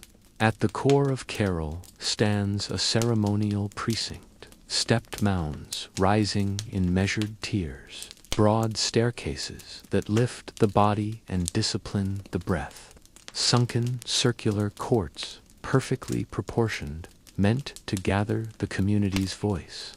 The builders engineered their world with shikramesh bags packed with stone, stacked into flexible cores and faced with cut blocks. This technique dampened earthquake shocks, letting walls flex instead of shatter. The Great Pyramid of Caral, over 60 feet high, doesn't glare like a fortress. It converses with the river and mesas, an instrument for convening rather than a weapon for domination. What most unsettles our expectations is what Caral lacks. Excavations have uncovered scant fortifications, no charred layers of sacked cities, few weapons beyond utilitarian tools. Power here seems to have expressed itself through feasts, calendars, irrigation, and music, rather than the spectacle of conquest. Cotton knot, copper, or bronze underwrote wealth. Valley farmers cultivated cotton. Coastal partners wove it into long, fine mushed nets that swallowed anchovy shoals fattened by the Humboldt Current. Protein traveled inland. Cotton and gourds for floats traveled out. Prestige object shells, pigments, stone flowed up and down the trade routes like a tide. Music threads the Caral story. Archaeologists lifted flutes, crafted from condor and pelican bones, their finger holes polished bright by playing Picture Dusk in a sunken court. Heat retreating, the sky deepening, musicians testing scales as dancers circle a fire pit engineered to draft smoke cleanly up into the night. Offerings, bundles of reeds, tiny model houses, Traces of fragrant plants speak to pageantry and processions, to rites that trained the memory and stitched households into a single civic rhythm. Authority in this reading was the art of timing, of summoning workers for canal cleaning, of opening granaries at the right hour, of tuning festival to season so the year itself became a metronome. Engineering here was ecological literacy made stone. Canals teased just enough water from the soup to irrigate without draining. Terraces tamed erosion. Marker stones recorded flood heights. In interior rooms, niches and vents managed light and airflow, turning architecture into climate craft.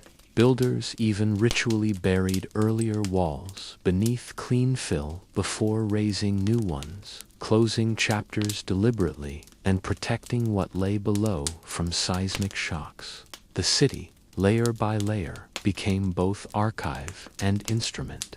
Why did this quiet greatness fade? The ending looks like a slow unspooling rather than catastrophe. Climate tightened its grip. Some years brought destructive floods. Others starved the land with drought. River channels migrated. Soils salinized. Fisheries fluctuated. Distant partners suffered parallel stresses. Trade thinned. Labor mobilizations faltered. Plazas filled with wind-blown sand. Hearths went cold. In several places, builders sealed pyramids with careful layers, as if to close a book with dignity before walking away. Carol unsettles our reflex to define civilization through kings, walls, and war. It argues that cities can crystallize around reciprocity, ritual, and coordination, that monumental form can serve communion instead of intimidation, that a social orchestra can be kept in time by calendars, music, and shared work. Even the geometry-wide plazas, long sightlines, sunken circles reads as confidence in open space and collective attention. Stand there at sunset and you'll feel the lesson wrap around you. The fog creeps inland like a pale tide. The river shines. The pyramids sit squared and calm, as if listening. It takes little imagination to see the crowd filing into the circular court. Cotton banners lifting, bone flutes answering the first drumbeat. Carol's voice is restrained, but not weak. It's a counterexample, a mother city built on coordination rather than coercion, on music and water more than on spears. When its moment passed, Carol left a grammar of stone that still speaks. It tells us cities can begin not with conquest, but with careful attention to rivers, to seasons, to each other, and that such attention can build monuments as durable as any empire's boast. Petra and the Nabateans, water, stone, and the desert's rose, threaded through the sandstone canyons of southern Jordan, lies Petra, a city that feels like a mirage made permanent. Approached through the Sika narrow, twisting chasm where light pours down like a liquid U, emerge before Al-Khazna, the treasury, its facade carved straight into living rock. But Petra is not a single postcard.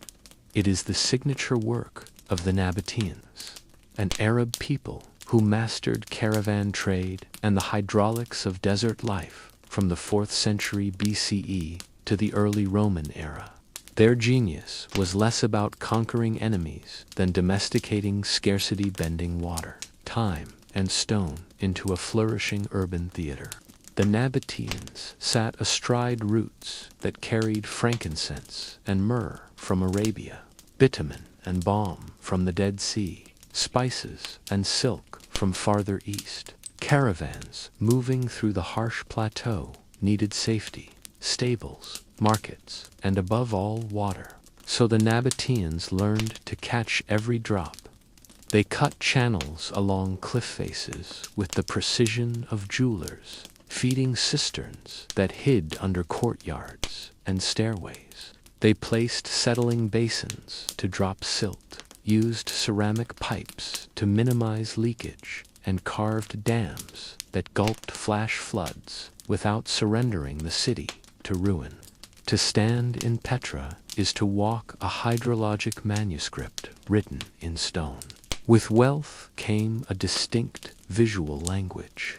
Tomb facades blend Hellenistic flourishes, columns, pediments, acanthus leaves with local sensibilities, bold geometry, crisp shadow, cliff as canvas. The result is less a copy of Rome than a Nabatean remix, cosmopolitan yet rooted. Inside, you don't find palatial ballrooms. You find spaces tuned to ritual, memory, and the negotiation of status. Petra's theater, cut into the hillside, gathers the city's breath. Its high place altars remind visitors that the sacred was not only behind closed doors, but under the open sky. Rome inevitably arrived. In 106 CE, Petra was annexed, and over time the caravan economy shifted as sea lanes became safer and cheaper. Earthquakes struck, roots moved, populations thinned.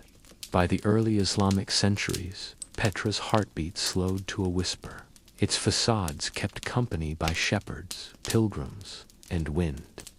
19th century European travelers, guided by Bedouin knowledge, announced the rediscovery. But Petra had never truly been lost to the communities who lived in its shade.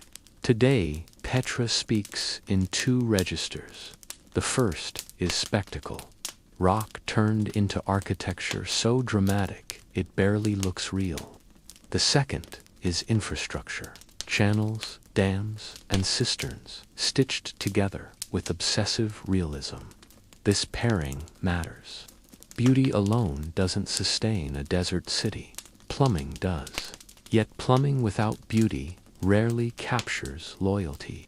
The Nabateans understood that a city must satisfy thirsts, both literal and symbolic: water for bodies, ceremony for identities.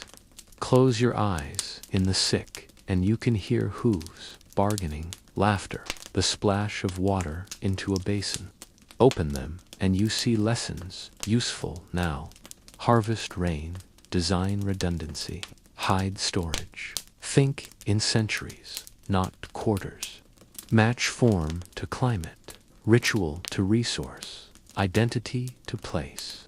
Petra is a reminder that resilience is beautiful, and that beauty, to endure, must be practical. When the caravans drifted elsewhere, Petra did not die so much as sleep. Its knowledge folded into cliffs. The treasury's elegant scars, the chisel marks along channels, the calm of cisterns after rain, these are the city's marginal notes, still legible. In a warming world, the Nabatean script reads newly bright: catch water, share it wisely, and shape a community sturdy enough to dance with the desert rather than fight it. The Olmecs, colossal heads, and a jungle grammar before the Maya charted celestial cycles, and the Aztecs crowned emperors in Tenochtitlan.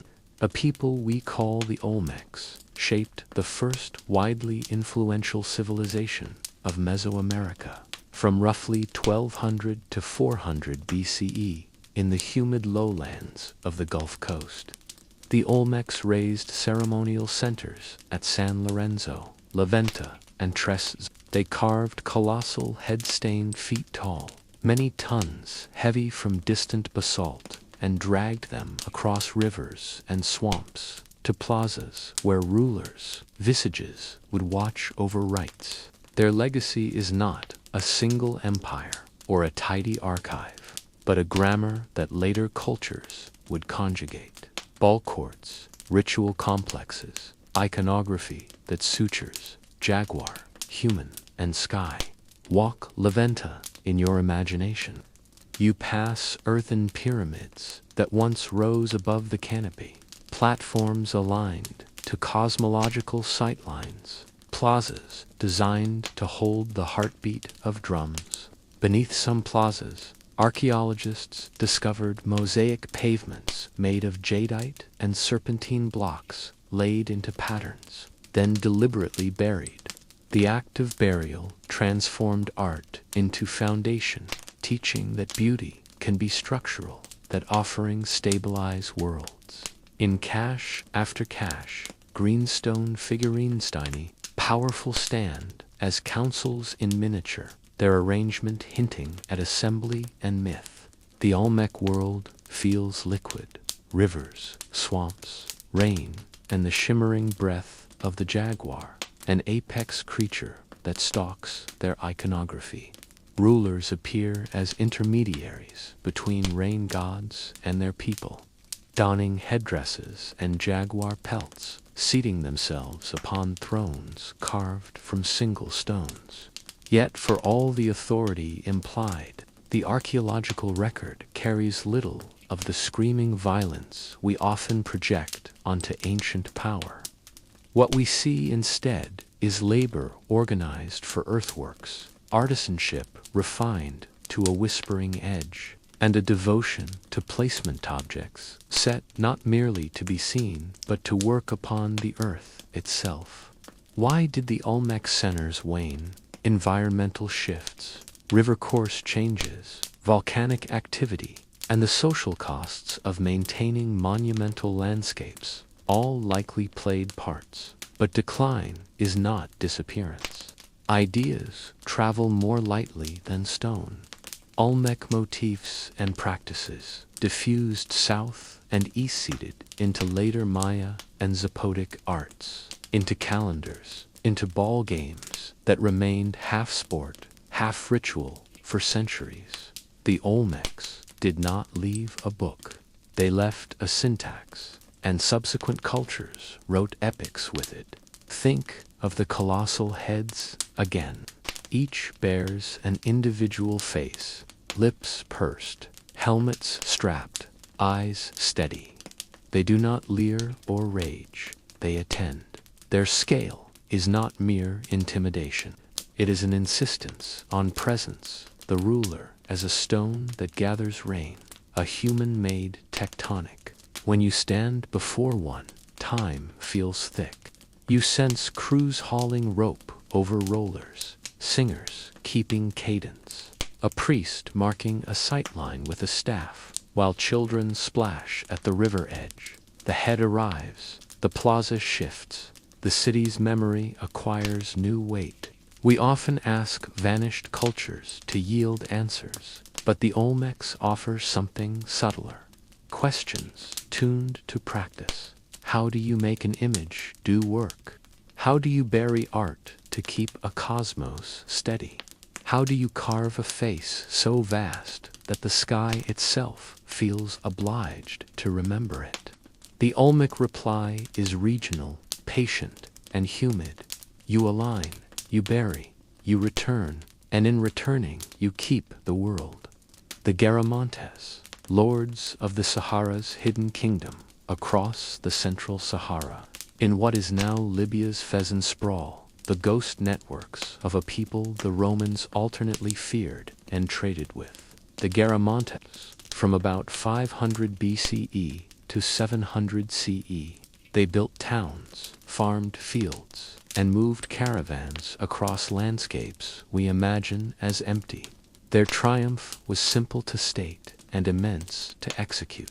They tapped fossil groundwater buried beneath dunes and gravel plains, pulling it to the surface through an underground irrigation web known across North Africa as fogaras or kanots elsewhere. Picture a fogara, a gently sloping tunnel hand-dug from an aquifer toward gardens and towns, punctuated by vertical shafts for ventilation and maintenance. Multiply that by hundreds, even thousands, until the desert above looks like a dotted line of wells, and the valleys below bloom with barley, wheat, dates, and grapes. The Garamantes mapped their lives onto water's hidden veins, And for centuries, the map held fortified hilltop settlements, guarded routes, open towns, ringed oases. Cemeteries crept along the edges like a field of low earthen stars. Trade braided the Garamantian world to empires north and communities south. Camels carried salt, gold, glass, textiles, and grimly slaves. Roman authors disparaged the barbarians and then bought their goods. Roman generals campaigned into the Fezzan and learned to respect the heat. The Garamantes were not hermits of sand. They were brokers of it, negotiating tolls, exchanging stories, ferrying news, and bending the mental geography of the Mediterranean to include a pulsing interior. Their towns carried an aesthetic of pragmatic grace. Mud brick walls smoothed by hands, palm log ceilings, alleys tuned to shade, gardens set in geometric plots to distribute water equitably. In this, the Garamantes anticipated lessons, now resurfacing in climate design handbooks. Orient buildings to wind, store coolness in earth, plant shade as infrastructure, and conceal lifelines beneath the surface. Their technology was low energy, high maintenance, a social contract, disguised as engineering. Why did the kingdom decline? The tragedy was not invasion, but exhaustion. Fossil aquifers, once tapped, do not swiftly refill. As water tables fell, Fogaras lengthened, maintenance costs rose, yields shrank, and villages failed. Trade shifted. The Islamic era redirected routes. A few earthquakes and drought pulses may have nudged a fragile balance past recovery. What had been a green ledger slowly bled red. Families took down doors and moved on. By the time European explorers blundered through, the Garamantes survived mostly as footnotes in Roman texts. Their tunnels half collapsed and their fields blowing back toward sand. Archaeology has since reanimated them with aerial photography, satellite imaging, and spade. From the sky, Fogra lines read like stitches. From the ground, they read like promises. If we work together, we can live here. That is the essence of the Garamantian gift. They did not conquer the Sahara.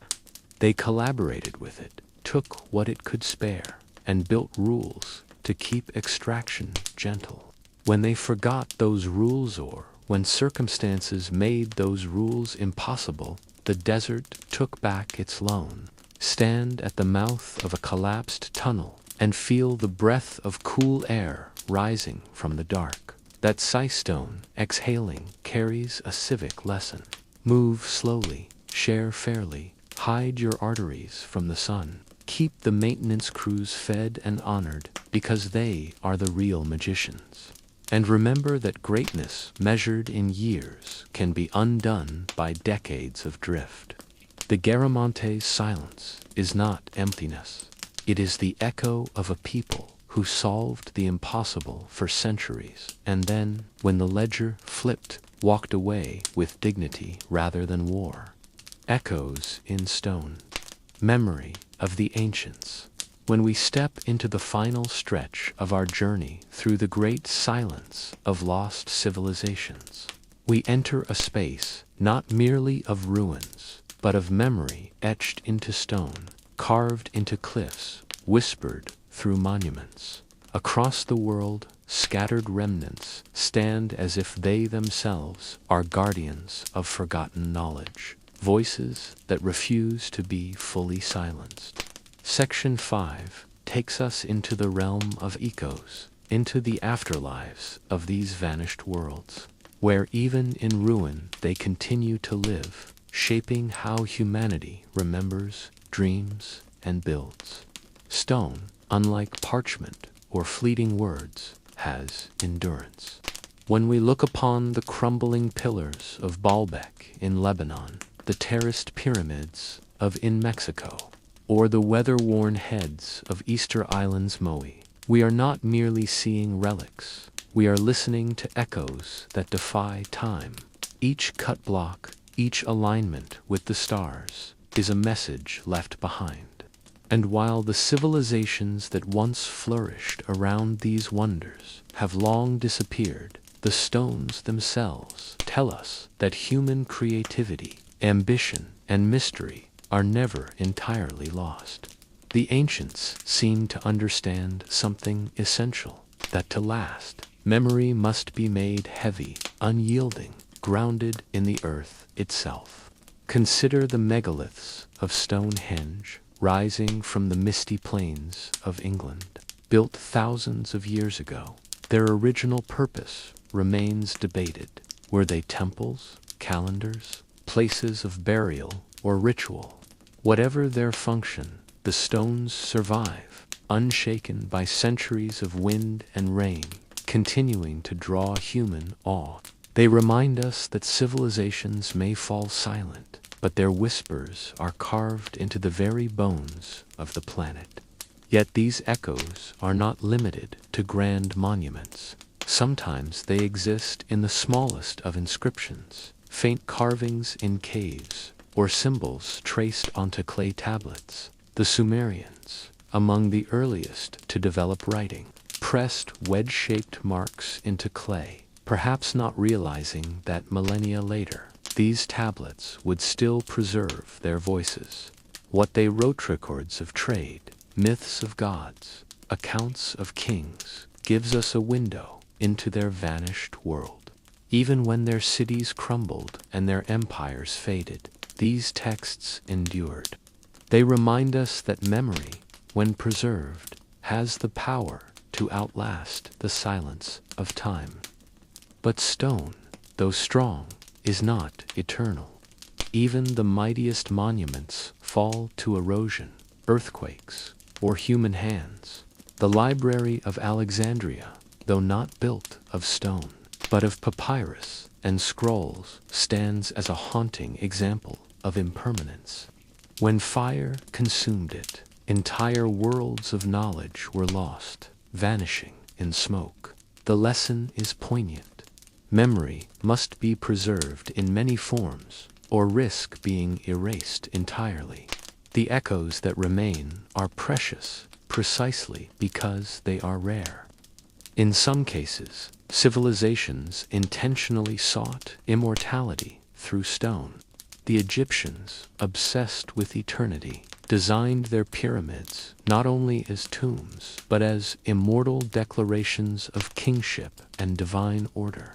To this day, their size, precision, and sheer endurance inspire awe. Even stripped of gold and treasures, they hold a presence that time has not defeated. These were not merely buildings, they were strategies against silence. Monuments meant to speak across millennia, and indeed they have succeeded.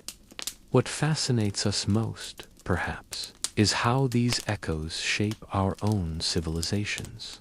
Modern architects borrow from the grandeur of Greece and Rome, sculpting courthouses and capitals with columns and domes. Modern spiritual seekers visit the ruins of Machu Picchu or Angkor Wat to feel something sacred in the stones. Tourists gather at the Parthenon or Petra, not merely to take photographs, but to brush against the sense that something profound remains there, despite the collapse of the societies that created them. These ruins live on, not only as objects of study, but as active presences in our world today. The echoes also whisper caution. Civilizations that once seemed unshakable now lie in pieces, overgrown or forgotten. The Maya once filled entire regions with vibrant cities, their calendars precise, their pyramids magnificent. Yet drought, conflict, and collapse led to abandonment. Today, vines cover temples and roots crack stone. We see beauty in the ruins, but they remind us that impermanence is not only possible, it is inevitable. Every society, no matter how powerful, risks becoming an echo in the silence. But perhaps there is comfort in this as well. The great silence is never truly empty. In the ruins, in the broken stones, in the fragments of tablets and statues, we find continuity. The echoes connect us to the people who came before. They show us that while civilizations rise and fall, humanity endures curious, creative, restless, always reaching for something beyond the present moment. The ancients may have fallen silent, but through their enduring works, we continue to hear them. In this way, the final echo is not of loss, but of presence. The silence is filled with whispers, if we choose to listen.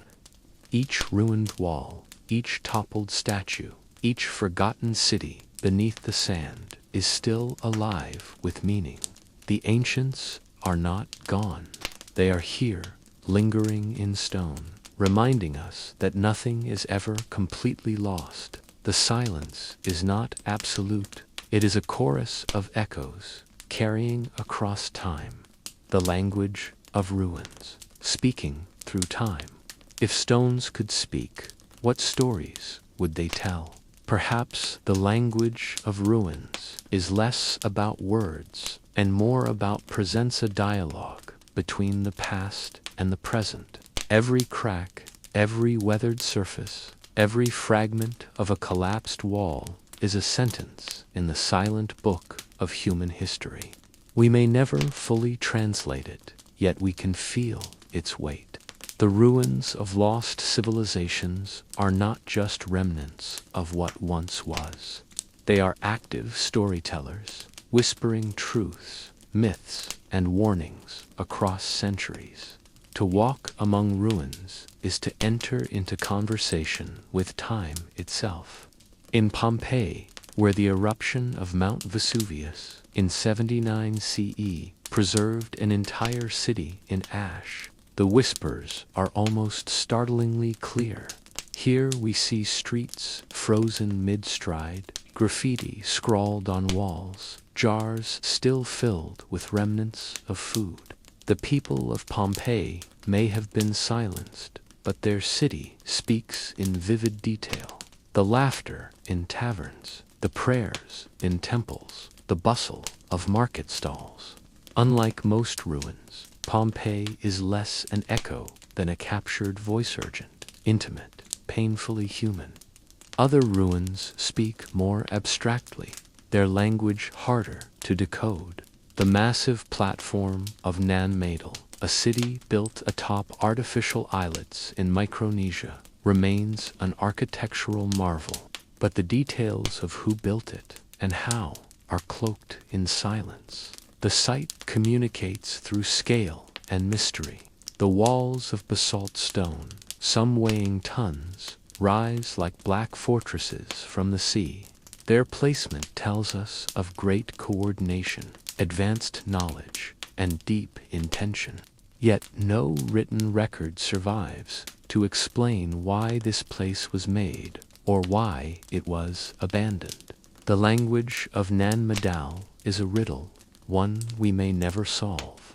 This is often the nature of ruins. They offer glimpses, but never a complete sentence. The Indus Valley civilization, once sprawling across what is now Pakistan and India, left behind carefully planned cities like Mohenjo-daro and Harappa, streets aligned with mathematical precision, drainage systems that seem modern even by today's standards, and houses built with uniform bricks suggest an advanced and organized society. Yet their written script remains undeciphered. We see the outlines of their world, but their voices are locked away. The ruins speak to us through architecture, but the language is incomplete, like trying to understand a poem with half the lines missing. In some cases, ruins speak in metaphor. The great statues of Easter Island, the Moai, look inward from the coast as though guarding secrets. Their size and number reveal the islanders' mastery of stone carving, but also hint at ambition, competition, perhaps even obsession. Over time, the weight of this obsession may have contributed to ecological strain and social collapse. The moai are not merely statues, they are warnings, silent sermons carved in volcanic rock, telling us of the dangers of excess, of pushing beyond what the land can sustain. And then there are ruins that speak most loudly in their absence. The ancient city of Troy, long believed to be only a myth told by Homer, was uncovered in the 19th century. Its discovery transformed legend into archaeology, proving that even the stories we consider fantasy may have roots in reality. The ruins themselves are humble walls, gates, layers of rubble, but their voice resonates loudly, bridging the gap between myth and history. Troy teaches us that ruins can both confirm and complicate our understanding of the past. What makes ruins so powerful is their ability to stir imagination. Where knowledge is scarce, imagination fills the gaps. Standing in beneath the towering pyramid of El Castillo, one cannot help but hear the whispers of priests, the echoes of drums, the chanting of crowds during sacred ceremonies. Archaeology provides facts: the alignment with equinoxes, the steps numbering 365 to represent the solar calendar, but the stones invite us to envision life as it once was. This interplay between fact and imagination is itself a form of dialogue. The ruins speak, and we, in turn, dream. But ruins do more than preserve memory. They remind us of fragility. In every fallen column, in every weathered facade, lies a truth. Time spares no civilization.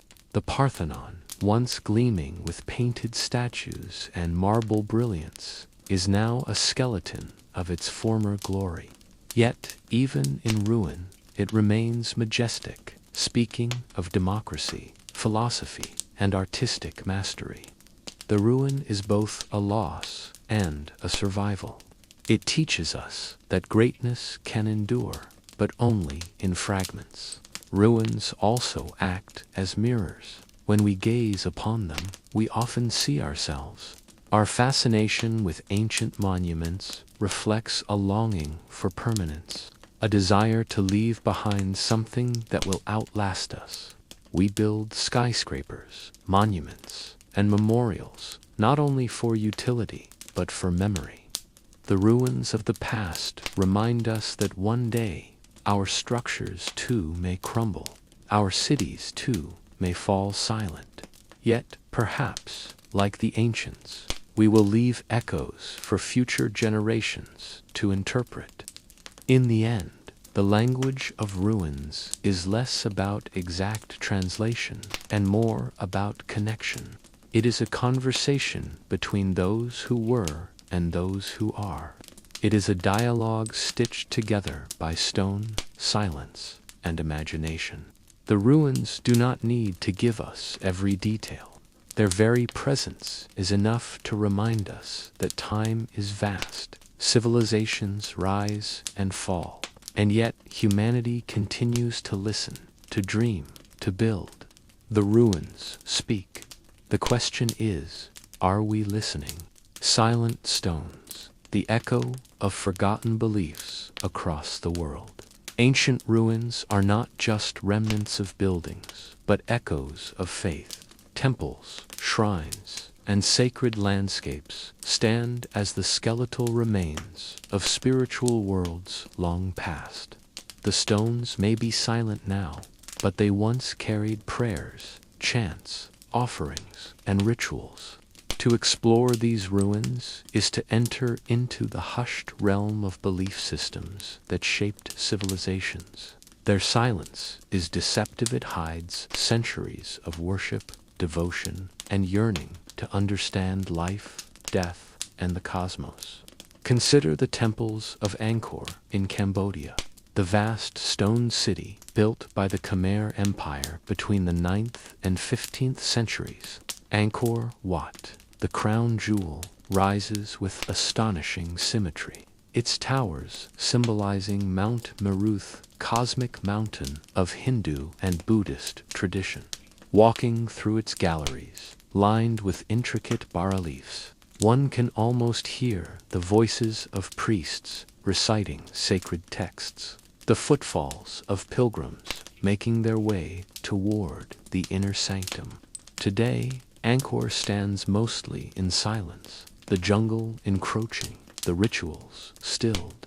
Yet the stones retain their aura of faith, whispering of a civilization that believed the divine could be captured in stone.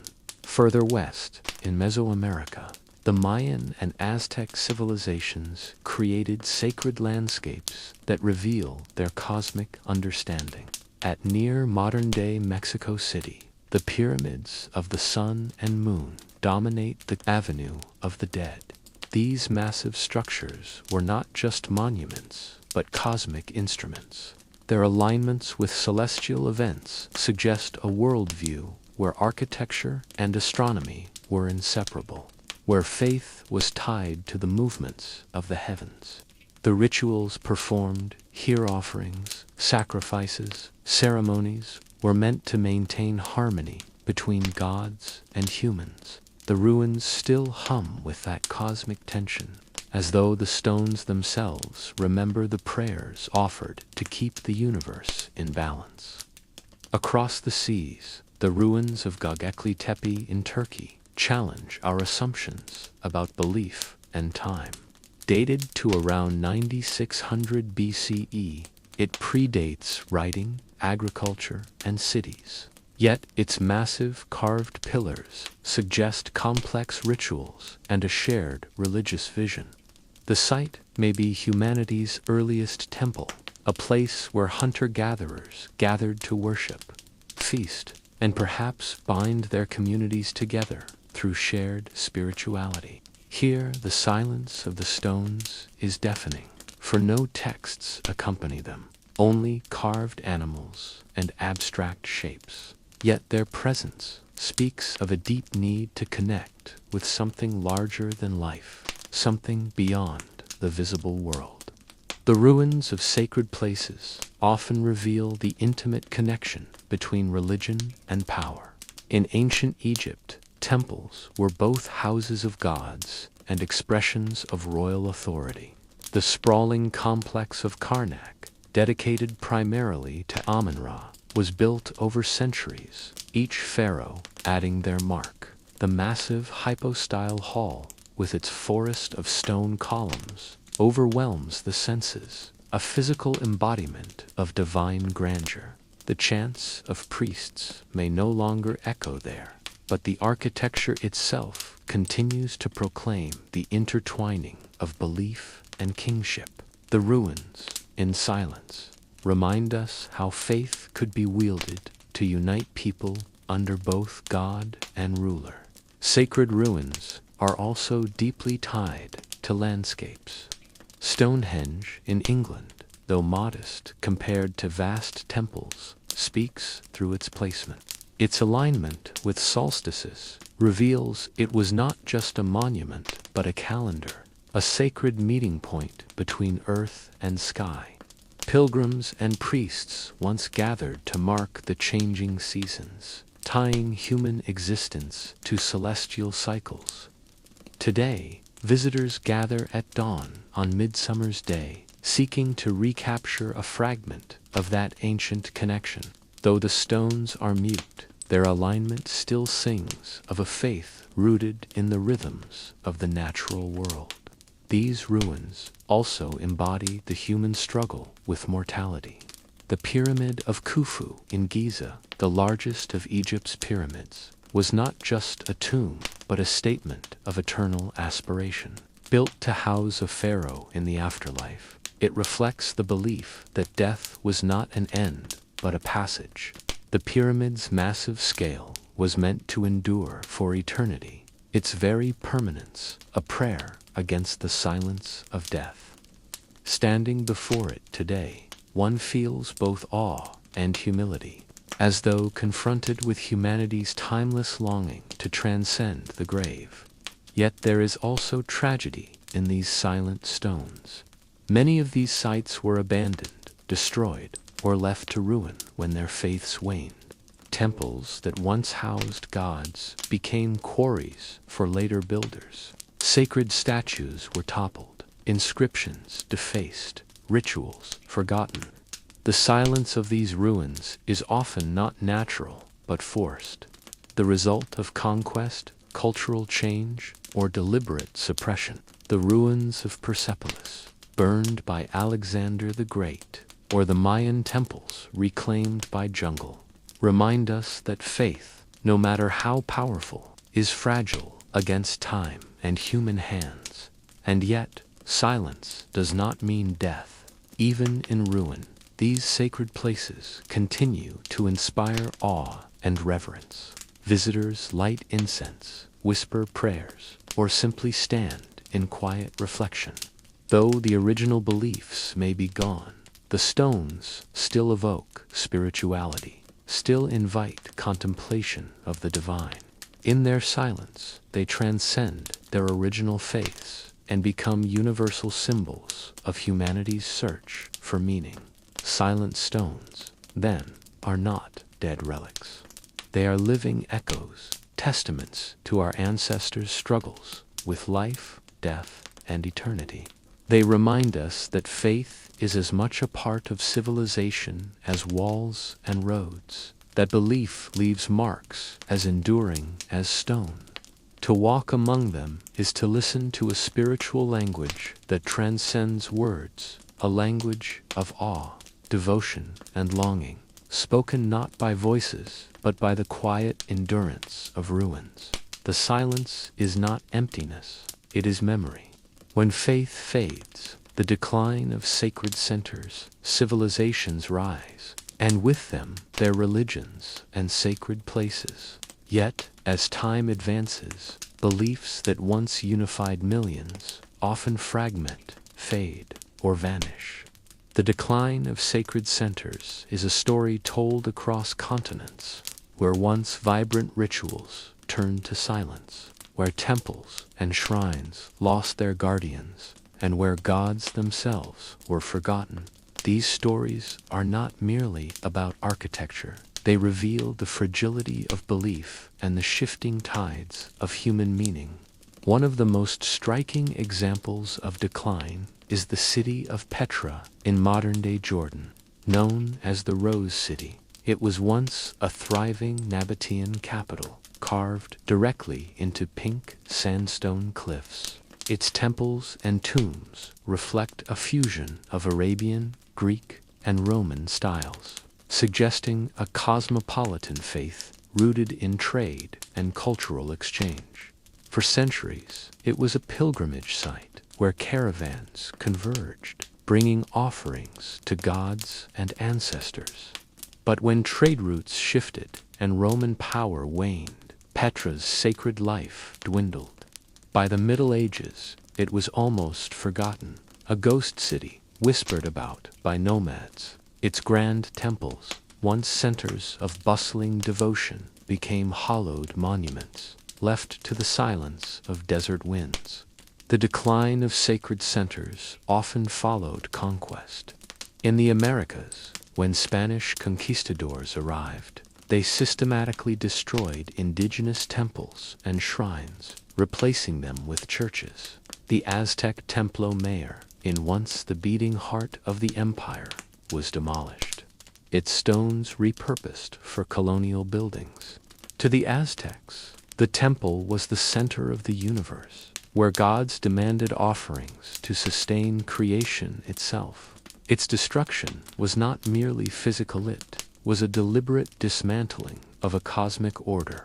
The silence imposed on that sacred site was enforced, erasing a faith that had structured an empire. Yet even today, fragments of the temple remain beneath modern Mexico City, whispering of a time when the sun itself was believed to depend on ritual blood. Similarly, in Europe, the spread of Christianity marked the decline of older pagan sacred sites. Ancient groves, stone circles, and temples were abandoned, often demonized as the faiths tied to them were outlawed. Stonehenge, for example, became a relic of mystery, stripped of its original ritual significance as Christianity spread. Temples to Roman and Norse gods were toppled or repurposed into churches, their rituals silenced but not forgotten. The ruins of these sites reflect the slow erosion of faith, where divine power shifted from one pantheon to another. The silence left behind is layered, carrying echoes of many beliefs that once competed for hearts and souls. But decline was not always violent. Sometimes, faiths simply withered when they could no longer answer the needs of their people. In ancient Mesopotamia, the ziggurats' massive stepped temples built for gods like Anu, Ishtar, and Marduk defined the skyline of cities like Ur and Babylon. Priests conducted elaborate rituals to ensure divine favor. But as empires fell and new religions rose, the old gods lost their worshippers. By the time Islam spread across the region, these ziggurats were ruins, their once sacred steps abandoned to the desert. Their decline was not abrupt but gradual, a quiet fading rather than a violent end. The gods themselves, once thought eternal, slipped into silence. Even the mighty temples of Egypt, so grand and enduring, eventually succumbed to decline. The Temple of Ammon at Karnak, one of the most elaborate religious complexes in the world, was once sustained by thousands of priests, offerings, and processions. But when Egypt fell to foreign powers and new religions spread, the temples lost their lifeblood. By the time of Christianization, many were abandoned or converted into churches. Hieroglyphs were forgotten and rituals ceased. The silence here is haunting. The columns and walls remain, towering in their majesty, but their gods have been mute for centuries. The decline of sacred centers often left behind not emptiness but transformation. New faiths frequently absorbed fragments of the old, repurposing temples, rituals, and symbols. In Rome, the Pantheon was transformed from a temple to all gods into a Christian church. In Mexico, Catholic saints were often mapped onto indigenous deities, blending beliefs rather than erasing them completely. The silence of one faith could become the murmur of another, layered and complex. But for every site absorbed into new belief systems, others fell into obscurity, reclaimed by nature. The Mayan cities of the temples overgrown by jungle are perhaps the most vivid example. For centuries, they lay hidden beneath vines and earth, their rituals forgotten. Yet even in their abandonment, they were not truly gone. Local communities preserved fragments of their myths, keeping alive a faint echo of sacred memory until rediscovery brought them once more into human awareness. The silence of these ruins raises questions. Do gods die when belief in them ends? Or do they persist, quietly watching over stones and landscapes, awaiting new voices to call their names? Perhaps the answer lies in the way modern visitors respond. Standing before Machu Picchu, Karnak, or Petra, people often feel awe, reverence, even a desire to whisper or move softly as though they were still sacred. The silence is not mere emptiness, but a presence, the lingering power of faith, even without worshippers. In the end, the decline of sacred centers reflects not failure, but transformation. Human belief is dynamic, shifting with needs, cultures, and histories. The ruins remind us that no faith is permanent, that even the most powerful gods can fall into silence. Yet the stones endure, carrying the memory of devotion across centuries. Their silence is not final, but waiting, an invitation for us to listen, to wonder, and perhaps to hear in them the echoes of our own longing for meaning. Echoes beyond the silence. What forgotten civilizations teach us as we near the end of our journey through the ruins of forgotten civilizations. One question lingers. Why does their silence still speak so powerfully to us? The answer lies not only in the mystery of their disappearance, but in the reflections they hold up to our own world. These lost cities, abandoned temples, and collapsed empires are not just curiosities for archaeologists. They are mirrors of human ambition, resilience, and fragility. Every lost civilization we've explored, be it the Mayans in their jungles, the Nabateans in the desert, or the enigmatic builders of Göbekli Tepe, reminds us that nothing in human history is permanent. Power fades, beliefs shift, environments change, and what once seemed eternal can dissolve into memory. Yet even in their decline, these civilizations leave behind lessons. Their silence is not the silence of absence, but of testimony. One lesson we learn is the danger of assuming permanence. Many of the world's greatest cities believed they would last forever. The Sumerians saw Ur as the center of civilization. The Egyptians built monuments meant to endure until the end of time.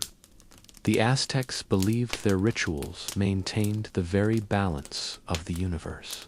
Yet each in turn collapsed, undone by conquest, climate change, internal strife, or shifting trade. For us today, their ruins whisper a warning. Even the strongest societies are vulnerable, and what feels unshakable can crumble faster than we imagine. At the same time, there is beauty in this impermanence. Civilizations fade, but they do not vanish without leaving gifts. Writing, mathematics, agriculture, astronomy, architecture. So much of what sustains our world today has its roots in these silent cultures. The Sumerians gave us the first written records. The Mayans charted the movements of the stars. The Harappans organized city life with astonishing efficiency. Even if their gods are forgotten and their cities overgrown, their contributions ripple through time, touching us still. There is also a lesson about resilience and continuity.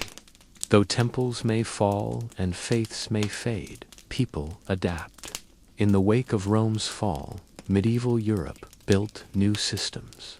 After the Maya cities emptied, their descendants carried on traditions, languages, and stories. In the Andes, despite the fall of the Inca Empire, indigenous communities preserved fragments of culture that survived to this day. The silence of one era often seeds the growth of another. Human history, in this way, is less a story of endings and more a story of transformation. Perhaps the most profound lesson is humility. Standing before a ruin, it is impossible not to feel small. The hands that built pyramids, carved temples, or raised stone cities are gone. Yet their work outlasts centuries. The silence of their spaces teaches us to listen not only to what has been lost, but to what remains. A whisper of wind through a collapsed temple, the roots of a tree splitting ancient stone, the weathered carvings of a forgotten god. These remind us that life and time are greater than any empire. And what of our world today? Skyscrapers rise, satellites orbit, and digital networks link billions. Yet, like all those before us, we too are subject to the forces of change.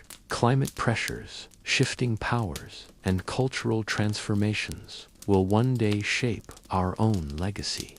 Will future generations walk among the ruins of our cities, wondering who we were, how we lived, and why we fell silent? The thought is sobering, yet it is also strangely comforting. Just as we now study the past, so too will others study us. We are part of an endless chain of memory, carried forward through time. This is why the silence of lost civilizations matters. It is not the silence of emptiness, but of continuity. Every ruin, every buried city, every faded inscription is a voice carried across centuries, waiting for us to pause, listen, and learn. The great silence is never truly silent. It hums with echoes of laughter, prayer, labor, and hope. To walk among these remnants is to walk with humanity itself, to feel the heartbeat of those who came before, and to realize that in some way they are never truly gone. As we close this journey together, let us remember, history is not simply a record of the past. It is a mirror for the present and a guide for the future. The silence of lost civilizations speaks to us if we are willing to hear, and in their echoes we find wisdom, caution, and beauty that remain as alive as the stones they left behind. So as you drift into rest, imagine yourself standing in one of these places, the soft glow of starlight over Petra, the rustle of jungle leaves at Tikal, the stillness of Karnak's great columns. Let their silence carry you gently, a reminder that we are but one chapter in the vast story of humanity. And perhaps one day our silence will whisper to it. Thank you for joining me on this long and soothing journey through the great silence, lost civilizations buried in time. This has been another exploration with history for the tired, a place where the past is told gently, slowly, and with enough wonder to help you both learn and rest. If you enjoyed this, please remember to like, subscribe, and share so that more people can find comfort in history's stories. And if you're listening while drifting to sleep, may the echoes of ancient voices guide you into peaceful dreams. Good night, and until next time, remember, the past is never truly silent.